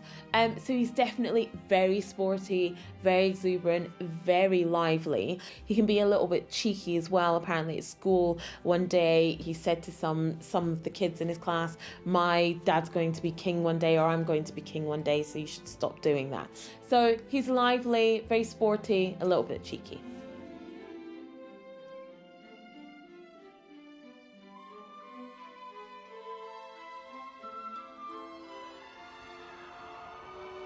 Like any father, this was a moment Prince William wanted to share with his son.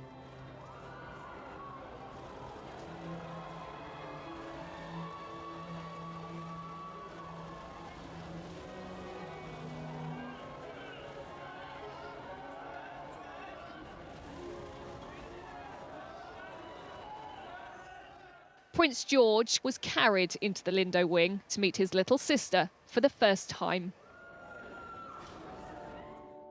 2 years later, Princess Charlotte came along, also born in the Lindo wing of the same hospital. And she, despite being a girl, is fourth in line to the throne. So the Succession to the Crown Act was enacted in 2013. This basically meant that Princess Charlotte could be in line to be heir to the throne by her birthright. So before the Succession to the Crown Act of 2013, it would have went Prince William, then George, then Louis, then Charlotte. But the Succession of the Crown Act of 2013 meant that it actually went Prince William, George, then Charlotte, then Louis. Before, it basically meant that male heirs came before female heirs.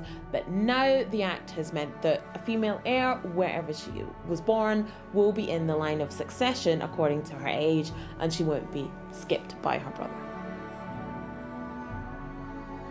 Princess Charlotte has a few nicknames. Her father likes to call her Mignette, which I believe means delicate one, and also her mum calls her Lottie.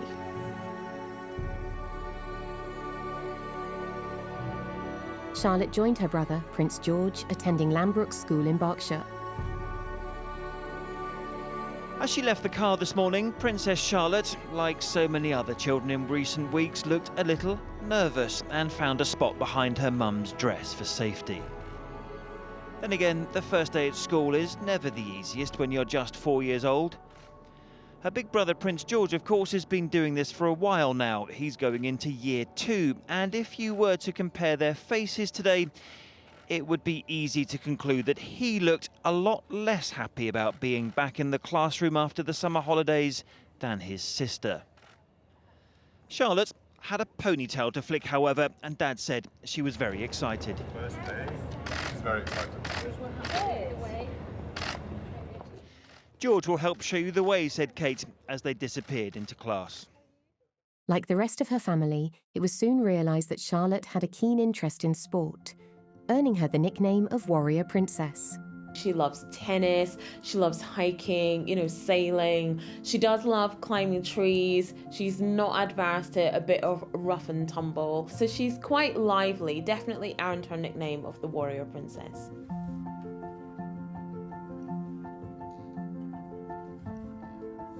William and Kate definitely want to avoid another Harry situation, in that they want to make sure that they bring up their 3 children to know that even if you're not going to be the heir, whatever path you choose in your life can be worthwhile, and they want to support that to make sure that they don't have a child who feels like a spare, like Harry did, and maybe isn't guided to find his path.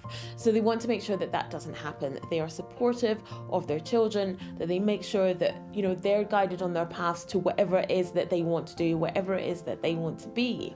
And also so that they can prevent fallouts, so the family can stay together, and whoever is in the family, whatever their role is, that they know that they are important and they are worthwhile and they are part of this family.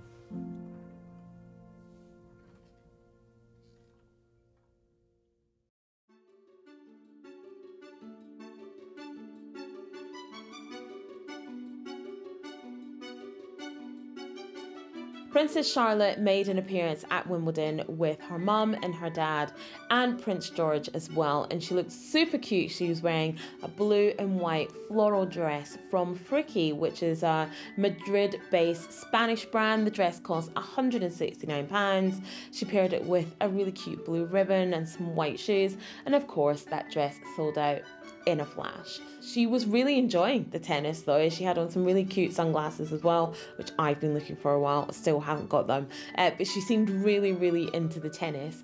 But just like her mum, she is essential to the fashion industry. And that brand was certainly put on the map. And like I said, after she wore that dress, sold out.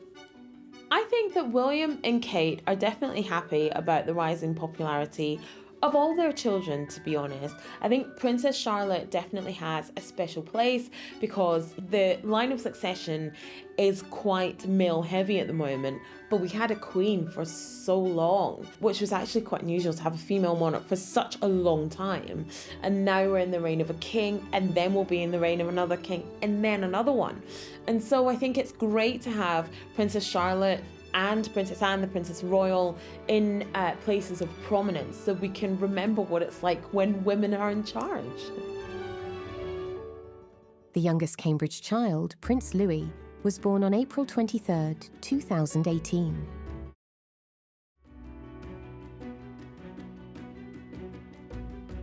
Prince Louis is definitely your typical, 5-6-year-old. He is very cheeky, really funny to see him at royal events, actually.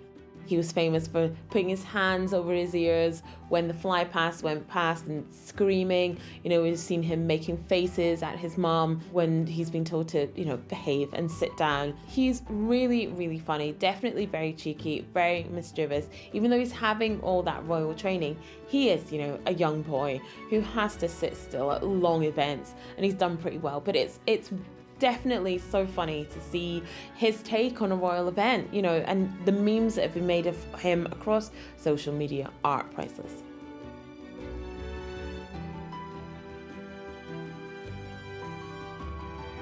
And a lot of people have compared him to Prince Harry. When he was younger, he was definitely very cheeky. He used to pull a fair amount of faces as well. So a lot of people have said that Prince Harry and Prince Louis are definitely very alike. Prince Louis is a big fan of rugby. He loves watching it and he loves playing it as well. He's also a big fan of tennis. We didn't see him at the Wimbledon finals, probably too long of an afternoon for him, but he definitely watched it at home. He's also, like most young boys, a big fan of tractors and diggers, and we did see him at the big help out the day after the coronation, getting the opportunity to operate a digger, and he certainly looked like he was having a wonderful time. He was definitely more concentrating on the diggers than pulling any faces this time.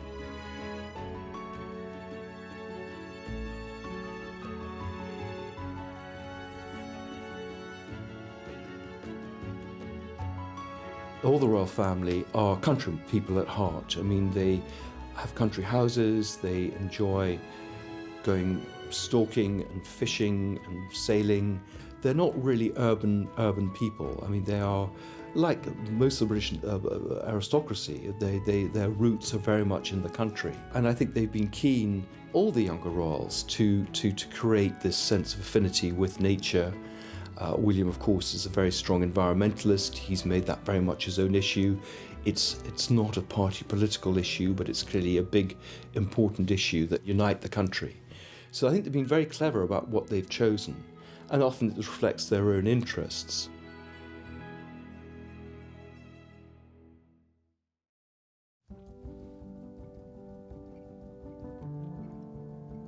From their first balcony appearances at Trooping the Colour, to their confident participation in Queen Elizabeth II's Platinum Jubilee and King Charles III's coronation, all three children have shown a growing ease with public life. These moments, while brief, offer the public glimpses of the personalities beginning to emerge behind the titles. George's quiet sense of responsibility, Charlotte's composed curiosity, and Louis's energetic charm. I think the choice of names by William and Kate is very interesting. The eldest, George, will become George VII after his great-grandfather. We have Charlotte, again a very well-known royal name, going right back to the Georgian period. And then the third son, Louis, named after Prince Phillips' uncle, Lord Louis Mountbatten, last Viceroy of India. So they've drawn on family names, those slightly unusual ones. This Louis is the first Louis in the family since Lord Louis Mountbatten, before that one of Victoria's children. Charlotte, as I say, we haven't had a Charlotte going back to Queen Charlotte. So there's this, again, this very strong sense of continuity, that they are part of this, well, basically this family going back 1,000 years that has been in charge. George, Louis and Charlotte have been taught the ways of the royal family and are being taught as they go along. So that's a lot of different things, from how to sit at royal events, how they should greet people, how they should shake hands, you know, even what cutlery they should use at dinner. They have all this training. And compared to other royal parents, you know, Prince Charles, as he was then, was left for pretty long stretches when his mum, Queen Elizabeth II, was off doing royal tours and the business of of, being a young queen, as it were. He was often left with governesses and his grandmother. And we haven't seen that at all, actually, with William and Kate. They took George on a royal tour when he was a baby, just like Princess Diana actually took Prince William when he was a baby. And so they're very hands-on, definitely want to be there for their children, want to be involved in their upbringing, and want to protect their childhood as much as they can. I think it's interesting that we will, see the children being kept out of the public limelight, that they will, in a sense, be protected until they reach the age of maturity. One of the things that Kate has been very good at is that she, in a sense, has curated the narration. She has been the one taking the photographs of family events and then sent those pictures to the press. So she has shaped the narrative, often through photographs rather than anything else. So though we don't know that much about their family life, we see quite a lot of pictures of them making cakes and doing things. And so though the children don't do many public events outside the Jubilee celebrations, we do get a sense of their family life together, pictures of them on holiday. She knows that the public want to see something of them, but she knows where to draw the line. However, although their parents want a normal childhood for them, being royal comes with certain responsibilities. For Prince George, these responsibilities will evolve as he grows up into a future king. Prince George was told probably when he was around 7 that he was the heir to the throne and that he was going to be king. And so he's been involved in a few royal events. He was part of the coronation ceremony and part of the coronation service. He served as a page, and he's been to a few events when it's just been him and his father and his mother. So he is definitely doing much more of royal events and royal tours. He's been singled out to spend time with his grandfather, King Charles III, who will also be talking to him and schooling him about what he's doing and what's coming up for him. So he's having that one-on-one time. He's more involved in royal life and these royal events, and that's perfect preparation. Remember, he's only just turned 10, so he's still very young. He's still all about the rugby and the football and playing with his siblings, but he is having these little, drip feeding this information to him as he's going along to prepare him for this life of service. When King William ascends to the throne, you will definitely see Prince George's preparation kick up a notch. Probably what's happening right now to Prince William. We don't know what age George will be. He certainly will be older than he is now, but he will definitely be being more prepared for that life of service. He probably would have spent time in the armed forces, so he will know the value of being commander-in-chief of the armed forces. He will have decided what his life's work is going to be, whatever charities he's going to focus on, and he will be probably learning in a very hands-on way, the way that Prince William is right now, the job of king, the job of being this unelected head of state, commander-in-chief, and everything that means.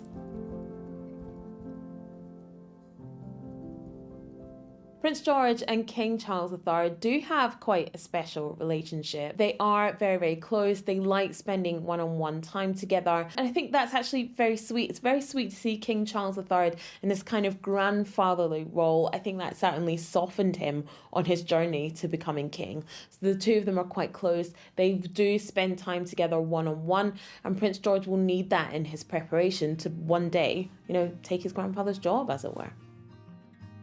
Royal watchers note the confidence and poise the children exhibit in public, suggesting a generation well equipped for the unique pressures of royal life.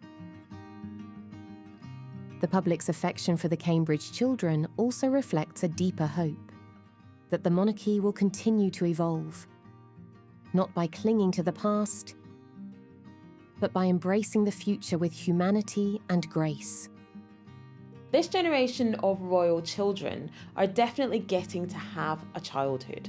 So we are certainly seeing much less of them in front of the camera, and what we do see is very controlled. So, we don't get the updates of how they're doing at school, and we got those about William and Harry from the Prince and Princess of Wales, Charles and Diana, as they were then. You know, we got updates on their exam results and how they were doing at school. We don't get that with George, Louis and Charlotte. They're definitely allowed much more of a childhood, much more privacy. When it came to Prince Charles, as he was then when he was a child, you know, he was left alone for quite long stretches while his parents went off on royal tours, so he was left with governesses and nannies and his grandmother. But when it comes to this generation, George, Louis and Charlotte, even extending to Archie and Lilibet and Sienna and August and Ernest, they are definitely have so much more hands-on parents and hands-on grandparents as well. You know, we've seen King Charles III with his grandchildren. Sarah, the Duchess of York, is especially close to her daughters and their children as well. So this generation of royal children are definitely getting much more of their parents, and I think we're going to see much more well-rounded royal children as they grow up.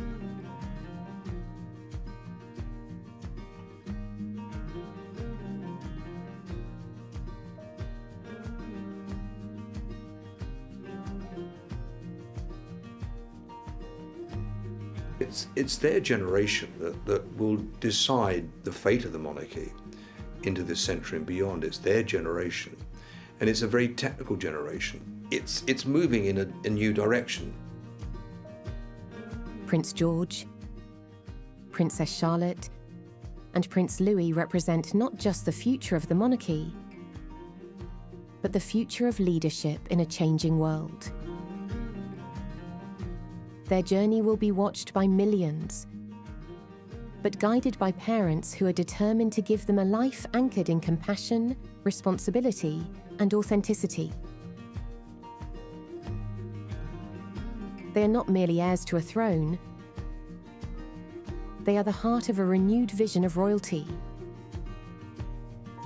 one that listens, learns, and leads with purpose. Their story is only beginning. But already, the next chapter of the monarchy looks brighter, more grounded, and more connected than ever before.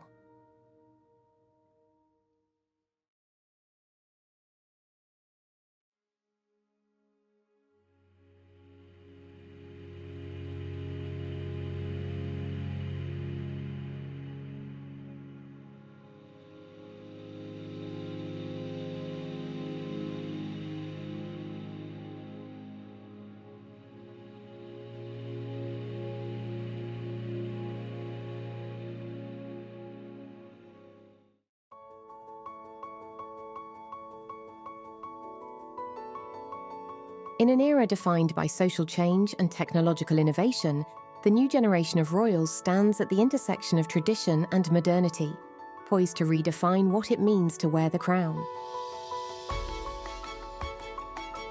This is the generation that will reshape the monarchy, not just as symbols of heritage, but as active agents of change in a global conversation.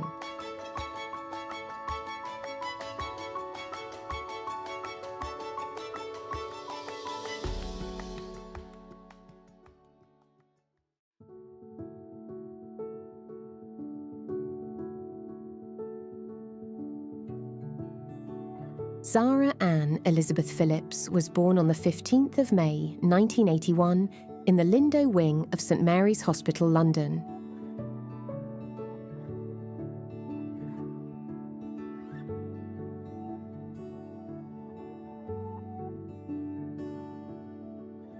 She is the second child of Princess Anne and Captain Mark Phillips, and the first granddaughter of Queen Elizabeth II.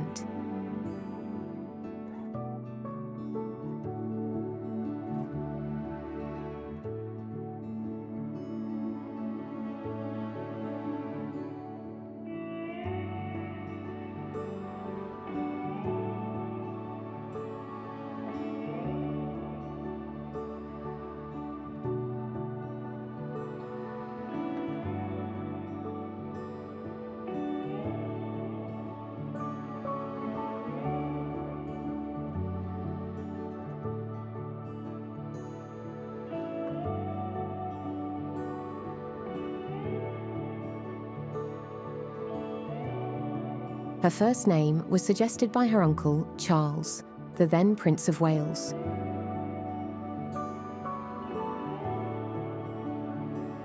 Zara and Peter Phillips are the son and daughter of Princess Anne, the Princess Royal, and Captain Mark Phillips.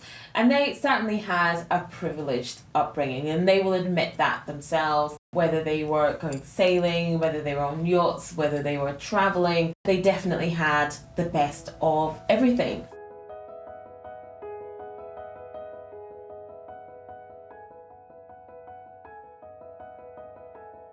They definitely felt very lucky. They got to travel and meet these amazing people and do all these amazing things, but they definitely have made their way in the world as well. From the beginning, her parents made an unconventional but deliberate choice. Zara would grow up without a royal title. The decision, made to give her a more normal upbringing, has come to define her path. Freer, less constrained, and uniquely her own. Peter and Zara don't have royal titles because their mother, Princess Anne, the Princess Royal, didn't want them to have them, didn't think that it was necessary, and didn't want them to have that pressure of being Her Royal Highness or of being, prince or princess. And they have said, Zara and Peter themselves have said, that they're grateful that they didn't have those royal titles, and that's enabled them to really make their way in the world. I think for Zara and Peter, living without titles enabled them to sort of break away from the royal family, as it were, and be able to make their own way in the world and do, within reason, what they wanted without the pressure of being a working royal or being associated very closely with the royal family. Of course, everybody knows who their parents are, but it definitely enabled them to kind of do what they wanted and make their way, and they have certainly done that. Zara was raised primarily at Gatcombe Park, the Gloucestershire estate where horses, dogs and countryside living replaced palaces and press conferences. Alongside her brother Peter, she enjoyed a childhood rooted in sport, nature and close family ties, especially with her mother, Princess Anne, who led by example. Hard-working, unsentimental, and deeply devoted to public service. I think Zara and Peter are very proud of the fact that their mum, Princess Anne, is always described as the hardest working royal. Whenever they do the stats of who does the most royal engagement, Princess Anne always does the most. And they certainly look to their mum as a role model in the royal family. She just gets the job done. There's a great deal of respect for Princess Anne. She's someone who just gets on with the job with a very little fuss. She's not briefing the press the whole time. A lot of work she does is totally under the radar. She had 214 engagements last year, 2022, the most of any member of the royal family. I think people respect the fact that she just gets on with the job, doesn't complain. She was like that really as an equestrian. She'd fall off a horse and just get back on and not make a fuss. And this no-nonsense approach, which she inherits very much from her parents, is how she continues to this day. How important is it, do you feel, Mum, for the future of this fund, the viability of this fund, the publicity that accompanies you where you go? It's obviously an important factor. Well, I hope that it will... people nowadays are much more questioning, I think, about where their money goes when they're giving to charities, which seems to me perfectly fair. And then to some extent that through these visits and what they see on reports helps to show them exactly what's going on, so much the better. That would probably be its main advantage.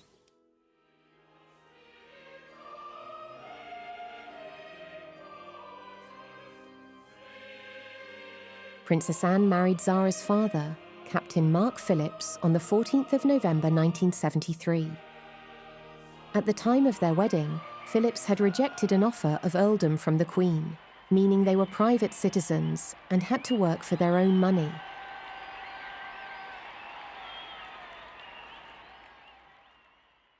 And I think they just felt that in a modern democracy this didn't really fit. They're not working royals, they've had to make their own living. And they've lived very much under the radar. I think that she was the first that really, in a sense, did this. And it's, again, a mark of her independence and her, I think, desire that the monarchy should evolve. In many ways, I think she's on the same page as her older brother Charles, that there needs to be a slimmed-down monarchy. And though she is a working royal, she could see that that could be a burden for her own children. And they've been spared that, really. However, Zara's parents' marriage ended when she was 10. Princess Anne and Mark's marriage was always rocky, as the couple were rarely seen together and there were many rumours of extramarital affairs. Well, the marriage to Mark Phillips was, to a large extent, successful initially, but they both had affairs. I think they found that they were not totally compatible, despite their shared love of riding. And she herself is supposed to have had an affair with a police protection officer. When Princess Anne was divorced from Captain Mark Phillips, it definitely had an effect on the two children, on Zara and Peter, but they said that their mum did their best, well, their parents did their best to shield them from it. But obviously, you know, it was nearly the 90s, it was around 1989 when they got divorced, and it was definitely a different time. It was kind of unheard of in the royal family at that time, and so it was all over the newspapers, was a big scandal. But they said that their mum did their best to try and shield them from all of that.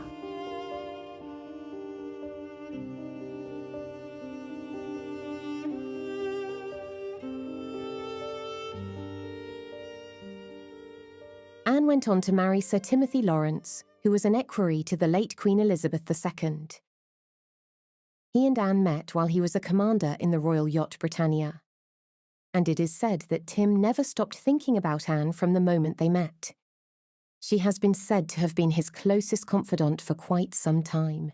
Only reason that people realised that that Princess Anne was having a relationship with Tim Lawrence was that I think possibly a member of staff stole intimate correspondence between the two of them. This was published in the papers. The material was eventually returned to them, but this is how people really learned about the relationship with the equerry. And it must be very difficult. One moment you're serving the royal family, the next you're a member of the royal family. But in some ways since then, they've not put a foot wrong. And again, like Sophie and Prince Edward, they live very private lives. They are very traditional. Princess Anne, of course, is now a grandmother, has 5 grandchildren, and you know they live a very domesticated life, really. He's now Vice Admiral Sir Tim Lawrence, hugely respected figure, and now involved in charities like English Heritage. As the Queen and Prince Philip got older, responsibilities were shifted down. Anne took on many of the responsibilities of the Queen. So though she'd been a long-serving president of Save the Children, she became patron, which she took over from the Queen.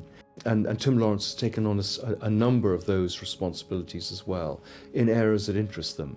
And one of their great shared loves, Tim Lawrence and Princess Anne, is sailing. They're extremely good sailors. They spend a lot of time sailing around the north-west of Scotland.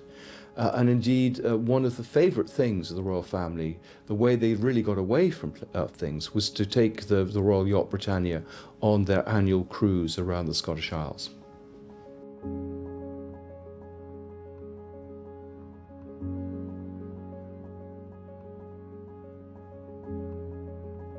Tim Lawrence, who married Princess Anne in 1992, is an integral part of the royal family. You know, Zara and Peter have described him as a great stepfather, probably, you know, their favourite stepfather. He is very close with them, and he's very close with the royal family actually as well, so much so that he was given a place on the balcony for the flypast during the Jubilee celebrations last year. He was the only non-working member of the royal family to be there, so he definitely has a special place in the royal family and in the hearts of Zara and Peter Phillips.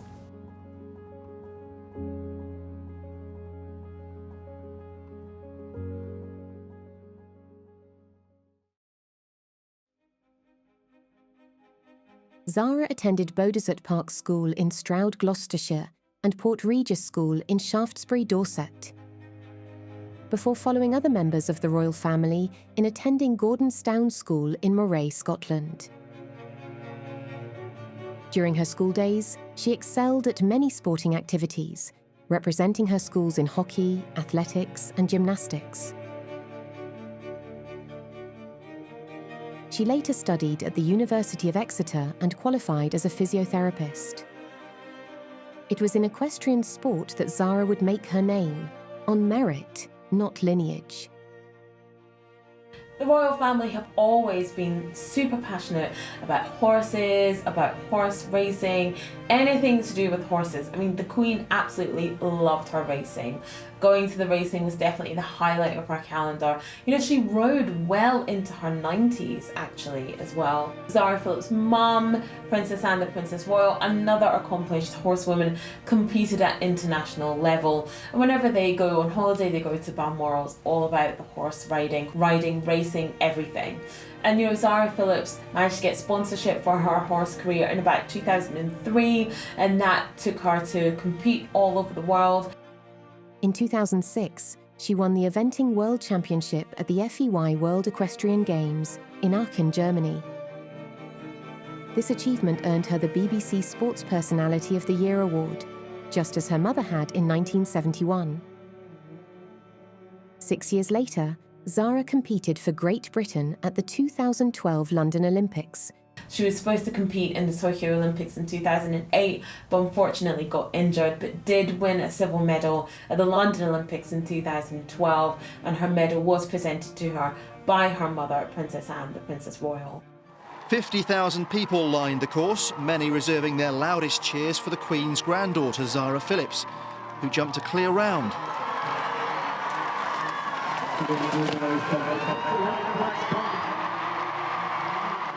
Phillips would end with a silver medal in the team event and received it from her mother, the Princess Royal. It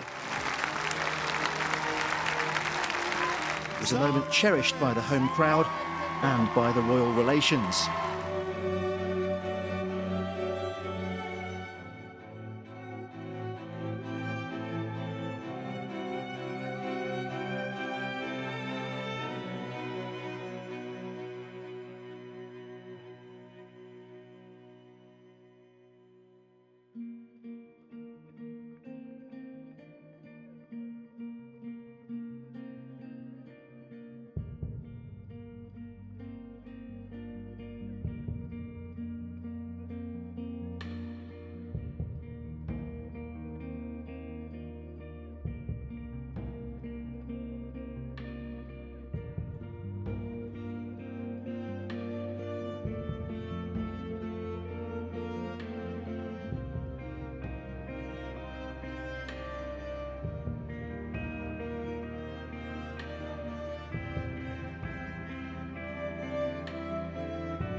Through triumphs and injuries alike, Zara has remained a respected figure in global equestrian sport. Her dedication, skill, and humility have made her a role model, not as a royal figurehead, but as an elite athlete who happens to be royal. And she said, you know, she's really followed in her mother's footsteps when it comes to horses, when it comes to riding, eventing, you know, everything. She's really followed in her mother's footsteps, and she has been super successful on that stage. Zara Phillips and Princess Anne the Princess Royal are very, very close. They get on well, but they do have different personalities. Zara's a bit more outgoing. Princess Anne the Princess Royal, she's a very hard-working royal, but she's a very, very private woman. You know, she's very much the epitome of keep calm and carry on. But they do get on despite their differences, and they are close. A casual canter in the sunshine in her grandmother's back garden. No ordinary horse and rider, of course, but former European champion and Olympic hopeful Zara Phillips on her now retired gold medal winner Toy Town. He was the horse she was set to ride at the Beijing Games, missing out at the last minute when he sustained an injury. Now, 4 years on, she will have another chance to compete on her new contender, High Kingdom. 5 weeks to go, Zara. How are the nerves?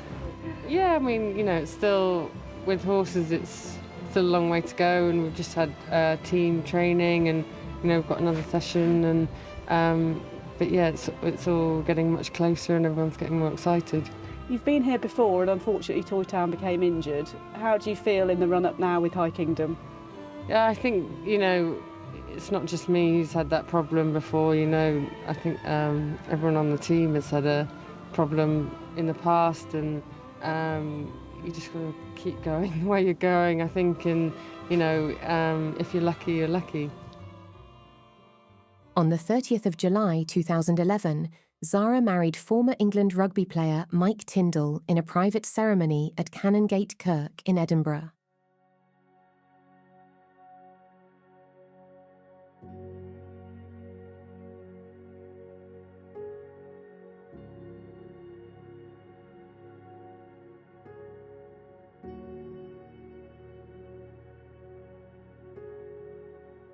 Their relationship, warm, grounded, and publicly affectionate, has endeared them to many. Zara is married to Mike Tindall, a former English rugby player. She met actually in a bar in Australia. She was going to support the rugby team. He had been dropped for the game and was in the bar drowning his sorrows, and they were introduced through mutual friends. And they're two very sporty, very gregarious, very rather loud characters who were united by their love of sport. Unlike many royal unions, theirs feels unmistakably modern, a true partnership built on mutual respect and humour.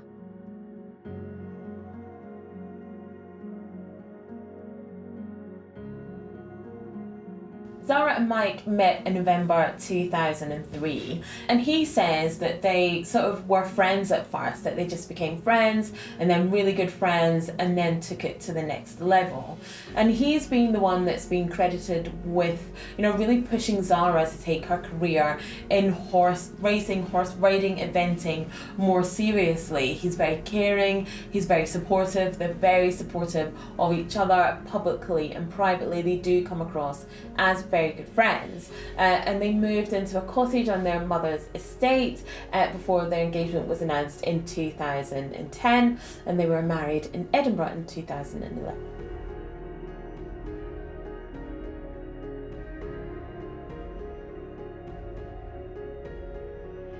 Does it help, do you think, that your boyfriend is a professional sports person as well? Does he encourage you? Yeah, I think it does. You know, like we're both at the top of our sports, and, you know, hopefully rub off on each other. He's very relaxed but very, you know, confident in my ability, so that's quite nice to have around. Does he spur you on? Do you train together or anything? No. Probably good to keep them separate. Yeah.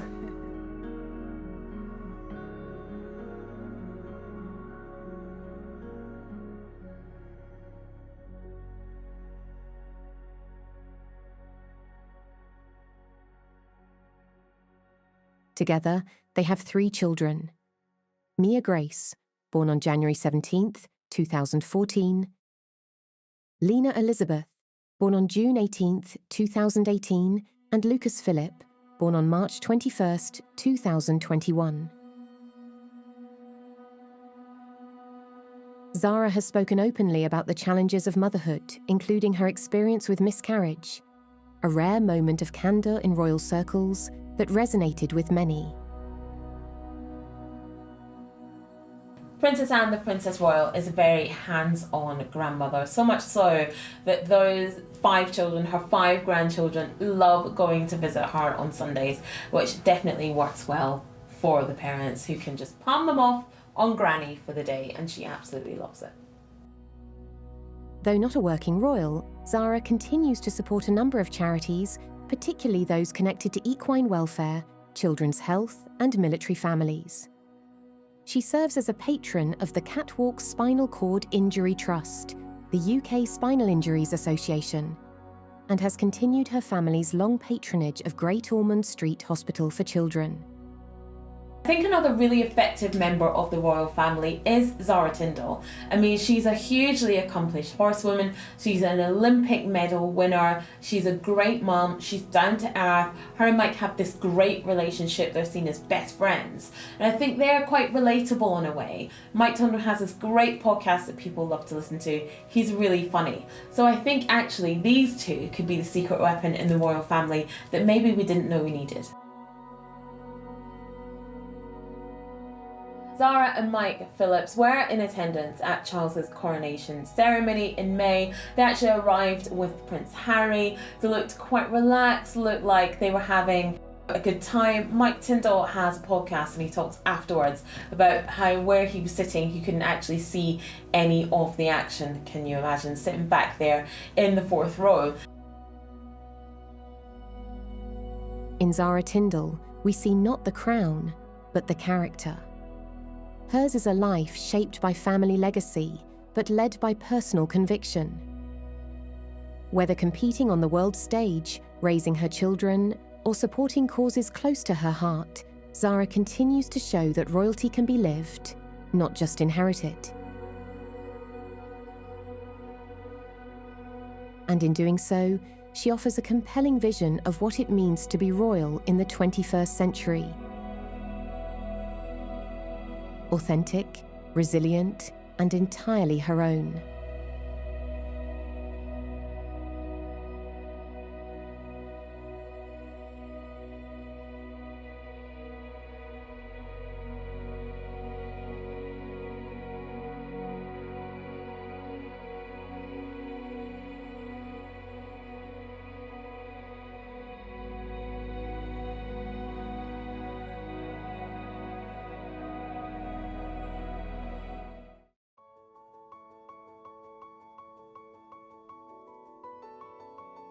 In an era defined by social change and technological innovation, the new generation of royals stands at the intersection of tradition and modernity, poised to redefine what it means to wear the crown. This is the generation that will reshape the monarchy, not just as symbols of heritage, but as active agents of change in a global conversation.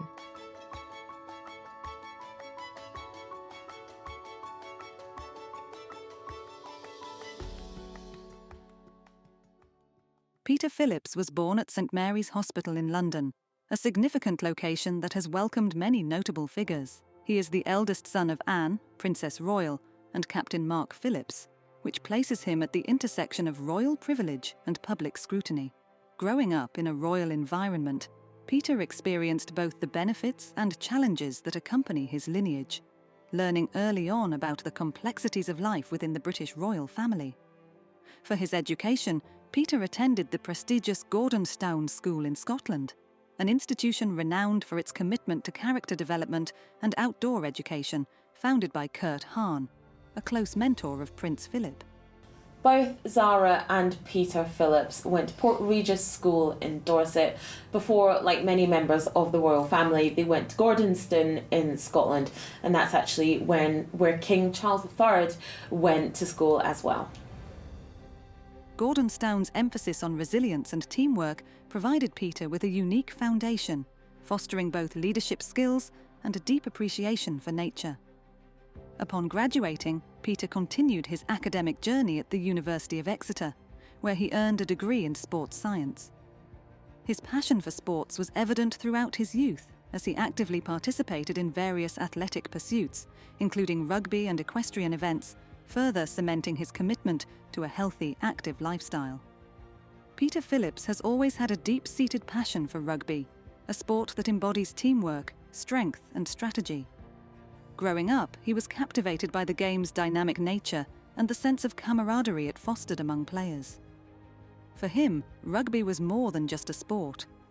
It was a way of life that taught invaluable lessons about resilience and perseverance. The thrill of watching a match, feeling the energy of the crowd, and witnessing the athlete's dedication fueled his love for the game. As a child, Peter would spend countless hours on the field, emulating his favourite players and practicing his skills with friends. The exhilaration of scoring a try or executing a perfect tackle was unmatched, and these moments solidified his commitment to the sport. A royal debut on the hallowed turf of Murrayfield, the Queen's eldest grandson flying the flag against the French. The two teams had met 19 times before. Scotland had lost 17 and won only twice, so expectations today were realistic. Watching from the stands today, programme in hand, his mother, the Princess Royal, who's patron of the Scottish Rugby Union. In freezing rain, the Scots drew first blood. And they led at half-time, but a total of 3 French tries gave them victory 18-12. They were obviously, as you would see, up against it physically in the front 8. But I thought he gave it everything he had. You could see that the boy possesses a high degree of skill. And if that skill develops, Peter Phillips may one day play for the full Scotland team. Glenn O'Glaser, ITN at Murrayfield. Rugby taught him the importance of discipline, and he carried those lessons into all aspects of his life. Whether it was balancing academics or pursuing other interests, the principles he learned on the pitch became foundational. In addition to rugby, Peter's love for sports extends to other athletic pursuits, such as football and cricket. He appreciates the unique qualities each sport offers, from the strategic gameplay of football to the precision and patience required in cricket. Each sport, in its own right, brings a sense of excitement and challenge that Peter relishes. He enjoys attending matches, cheering for his favourite teams, and immersing himself in the vibrant atmospheres that surround these events. Peter also values the social connections that sports foster. Through rugby and other athletic activities, he has built lifelong friendships and created lasting memories. The bonds formed in the heat of competition, as teammates strive for a common goal, are irreplaceable. Whether celebrating a hard-fought victory or consoling one another after a tough loss, these experiences have deepened his appreciation for the community that sports create. Moreover, Peter recognises the broader impact of sports on society. He admires how rugby and other athletic events can unite people from diverse backgrounds, fostering a sense of belonging and shared purpose. The power of sport to inspire and bring about positive change resonates with him deeply. He actively supports initiatives that promote inclusivity and health through sports, believing that everyone should have the opportunity to experience the joy and benefits that athletic participation can offer. Ultimately, Peter Phillips' love for rugby and other sports is a reflection of his values: teamwork, resilience, and community. These elements shape not only his athletic pursuits, but also his personal and professional life. Whether he's on the field or in the stands, Peter's enthusiasm for sports continues to inspire those around him, reinforcing the idea that the love of the game transcends competition and fosters connections that last a lifetime. Peter was also rumoured to be to the late Queen Elizabeth's favourite grandchild, as she thought he had the same resilient characteristics that his mother has. Both Zara and Peter Phillips went to Port Regis School in Dorset before, like many members of the royal family, they went to Gordonstoun in Scotland, and that's actually where King Charles III went to school as well.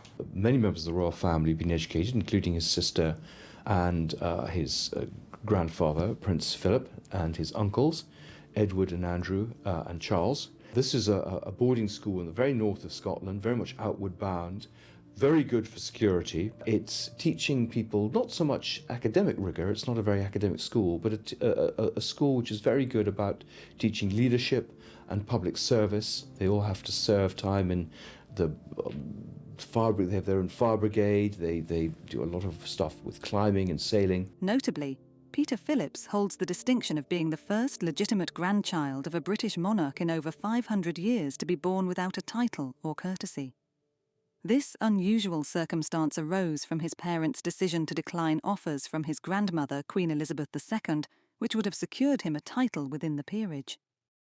Peter and Zara don't have royal titles because their mother, Princess Anne, the Princess Royal, didn't want them to have them, didn't think that it was necessary, and didn't want them to have that pressure of being Her Royal Highness or of being, prince or princess. And they have said, Zara and Peter themselves have said, that they're grateful that they didn't have those royal titles, and that's enabled them to really make their way in the world.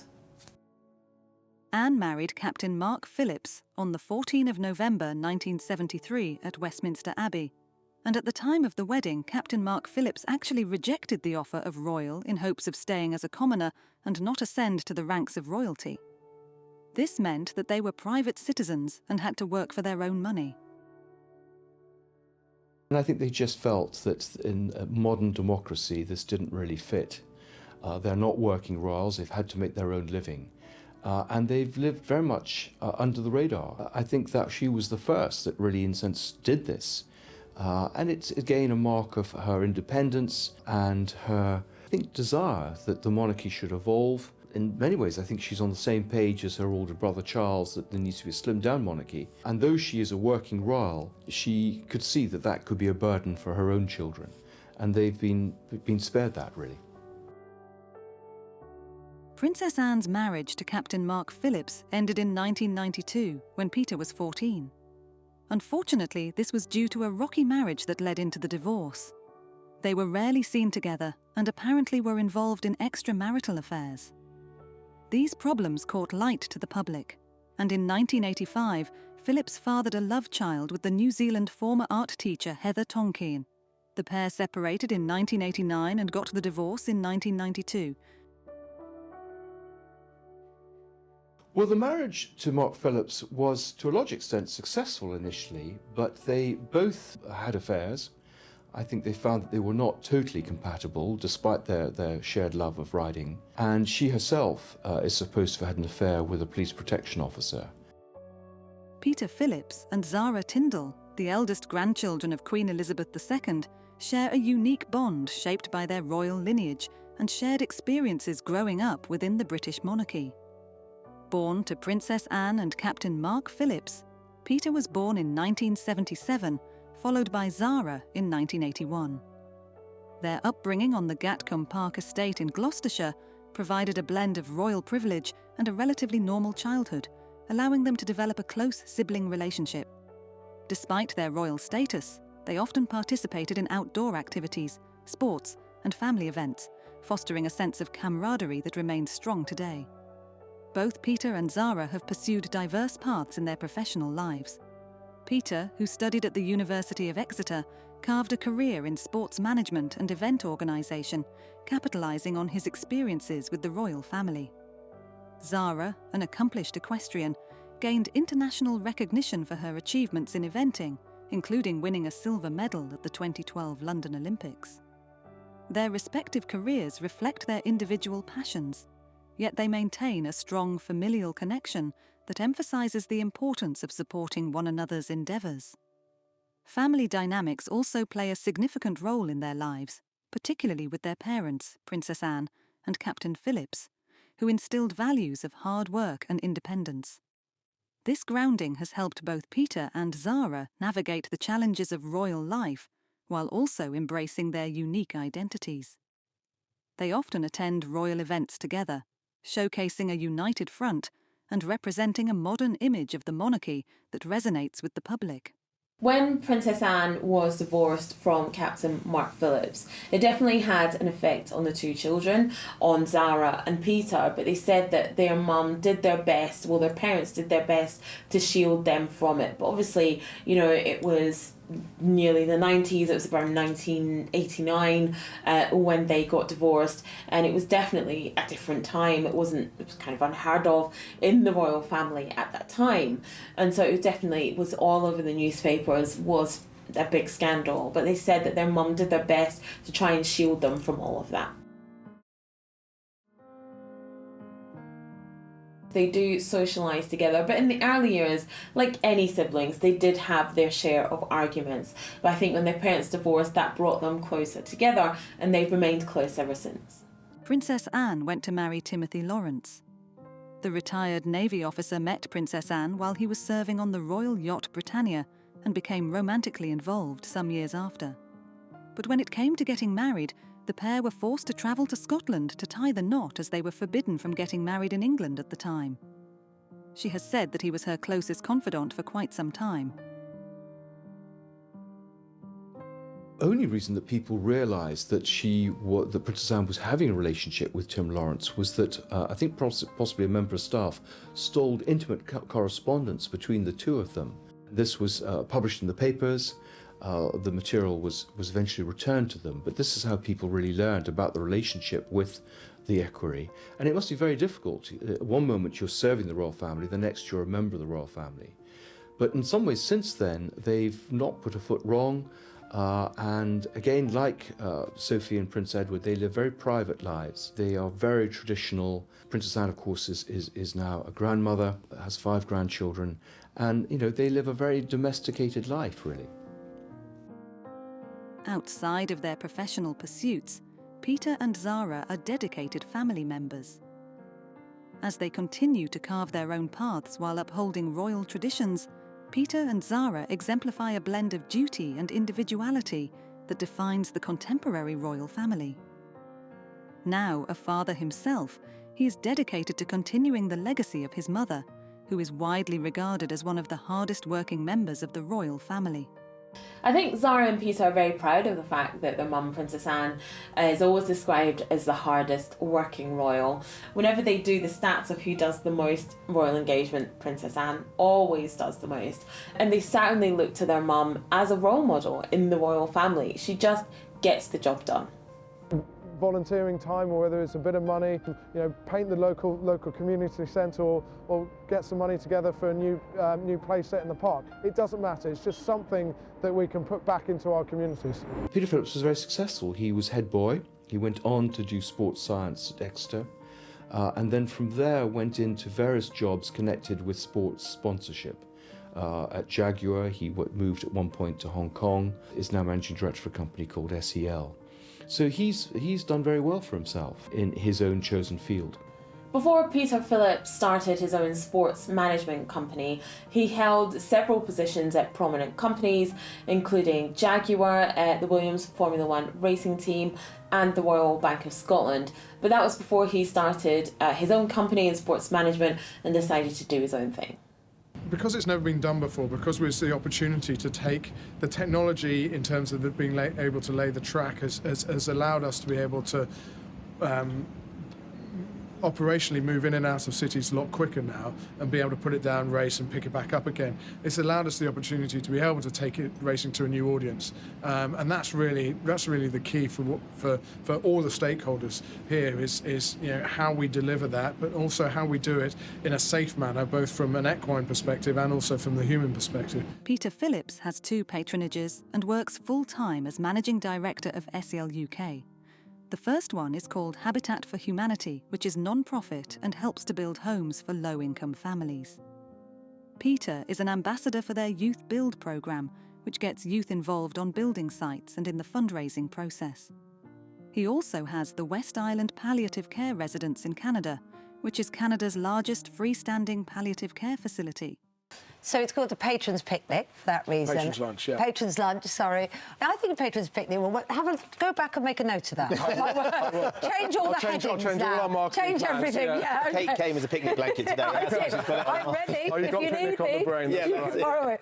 But yeah, so, and you're giving a bulk of tickets to those charities, aren't you? And to charities generally to either raise money for themselves or to give to people within their charities. Correct. And this is something that you want the public to be involved with as well. Absolutely, we want everyone to come out, but everyone to come out and hopefully support their own communities and give something back to their communities.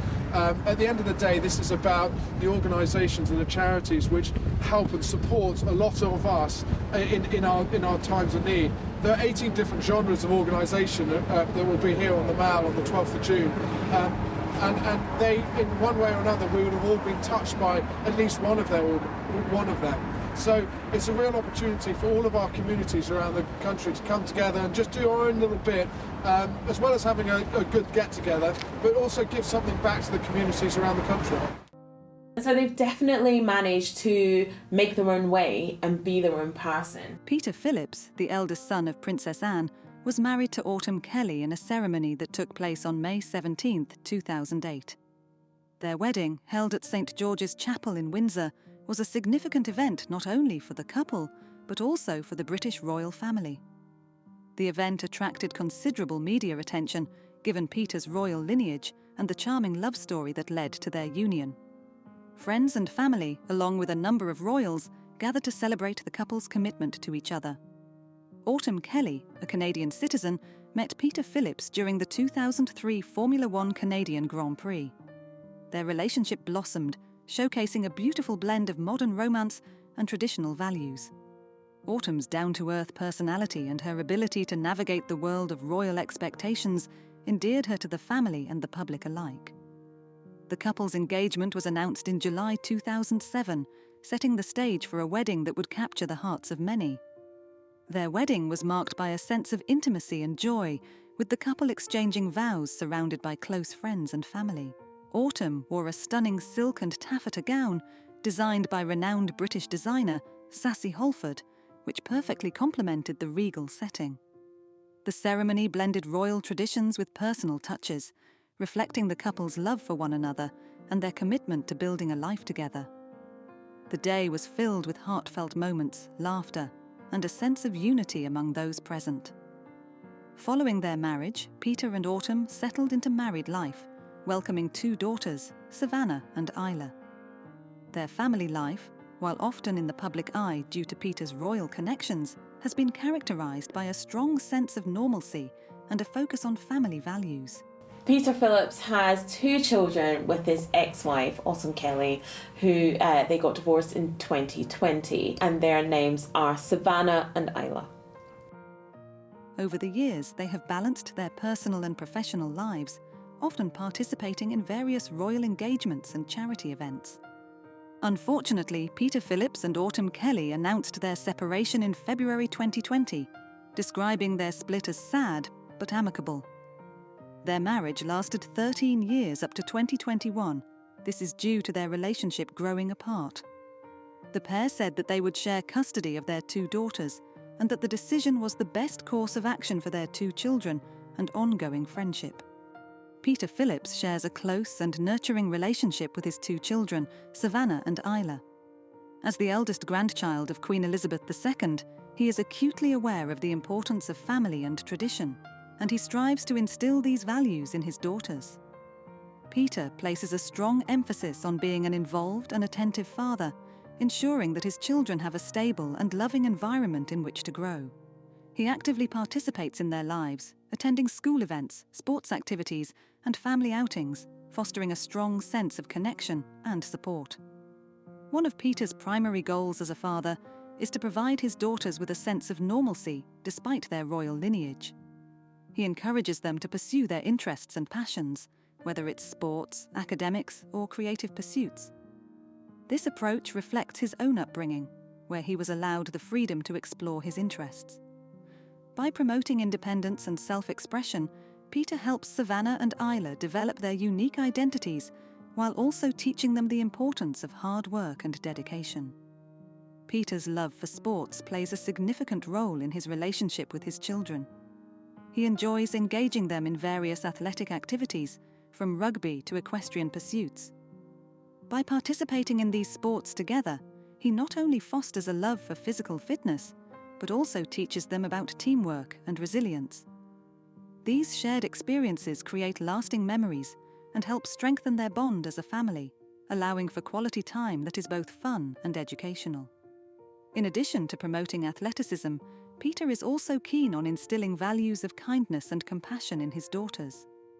He often emphasizes the importance of community service and giving back, mirroring the philanthropic efforts of the royal family. Through family outings that involve charitable activities, he teaches Savannah and Isla about empathy and the significance of helping others, ensuring they grow up with a sense of social responsibility.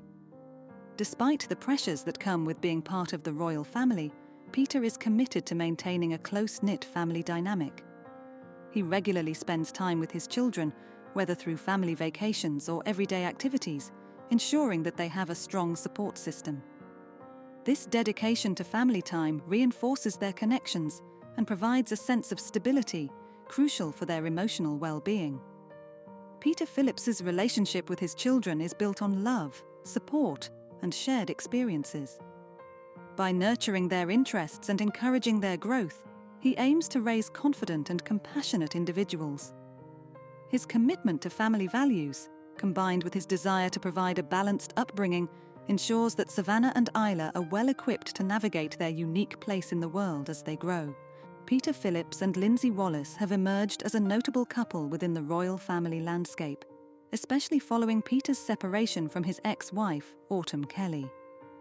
Their relationship reflects a modern approach to royal romance, characterised by a blend of personal connection and mutual support.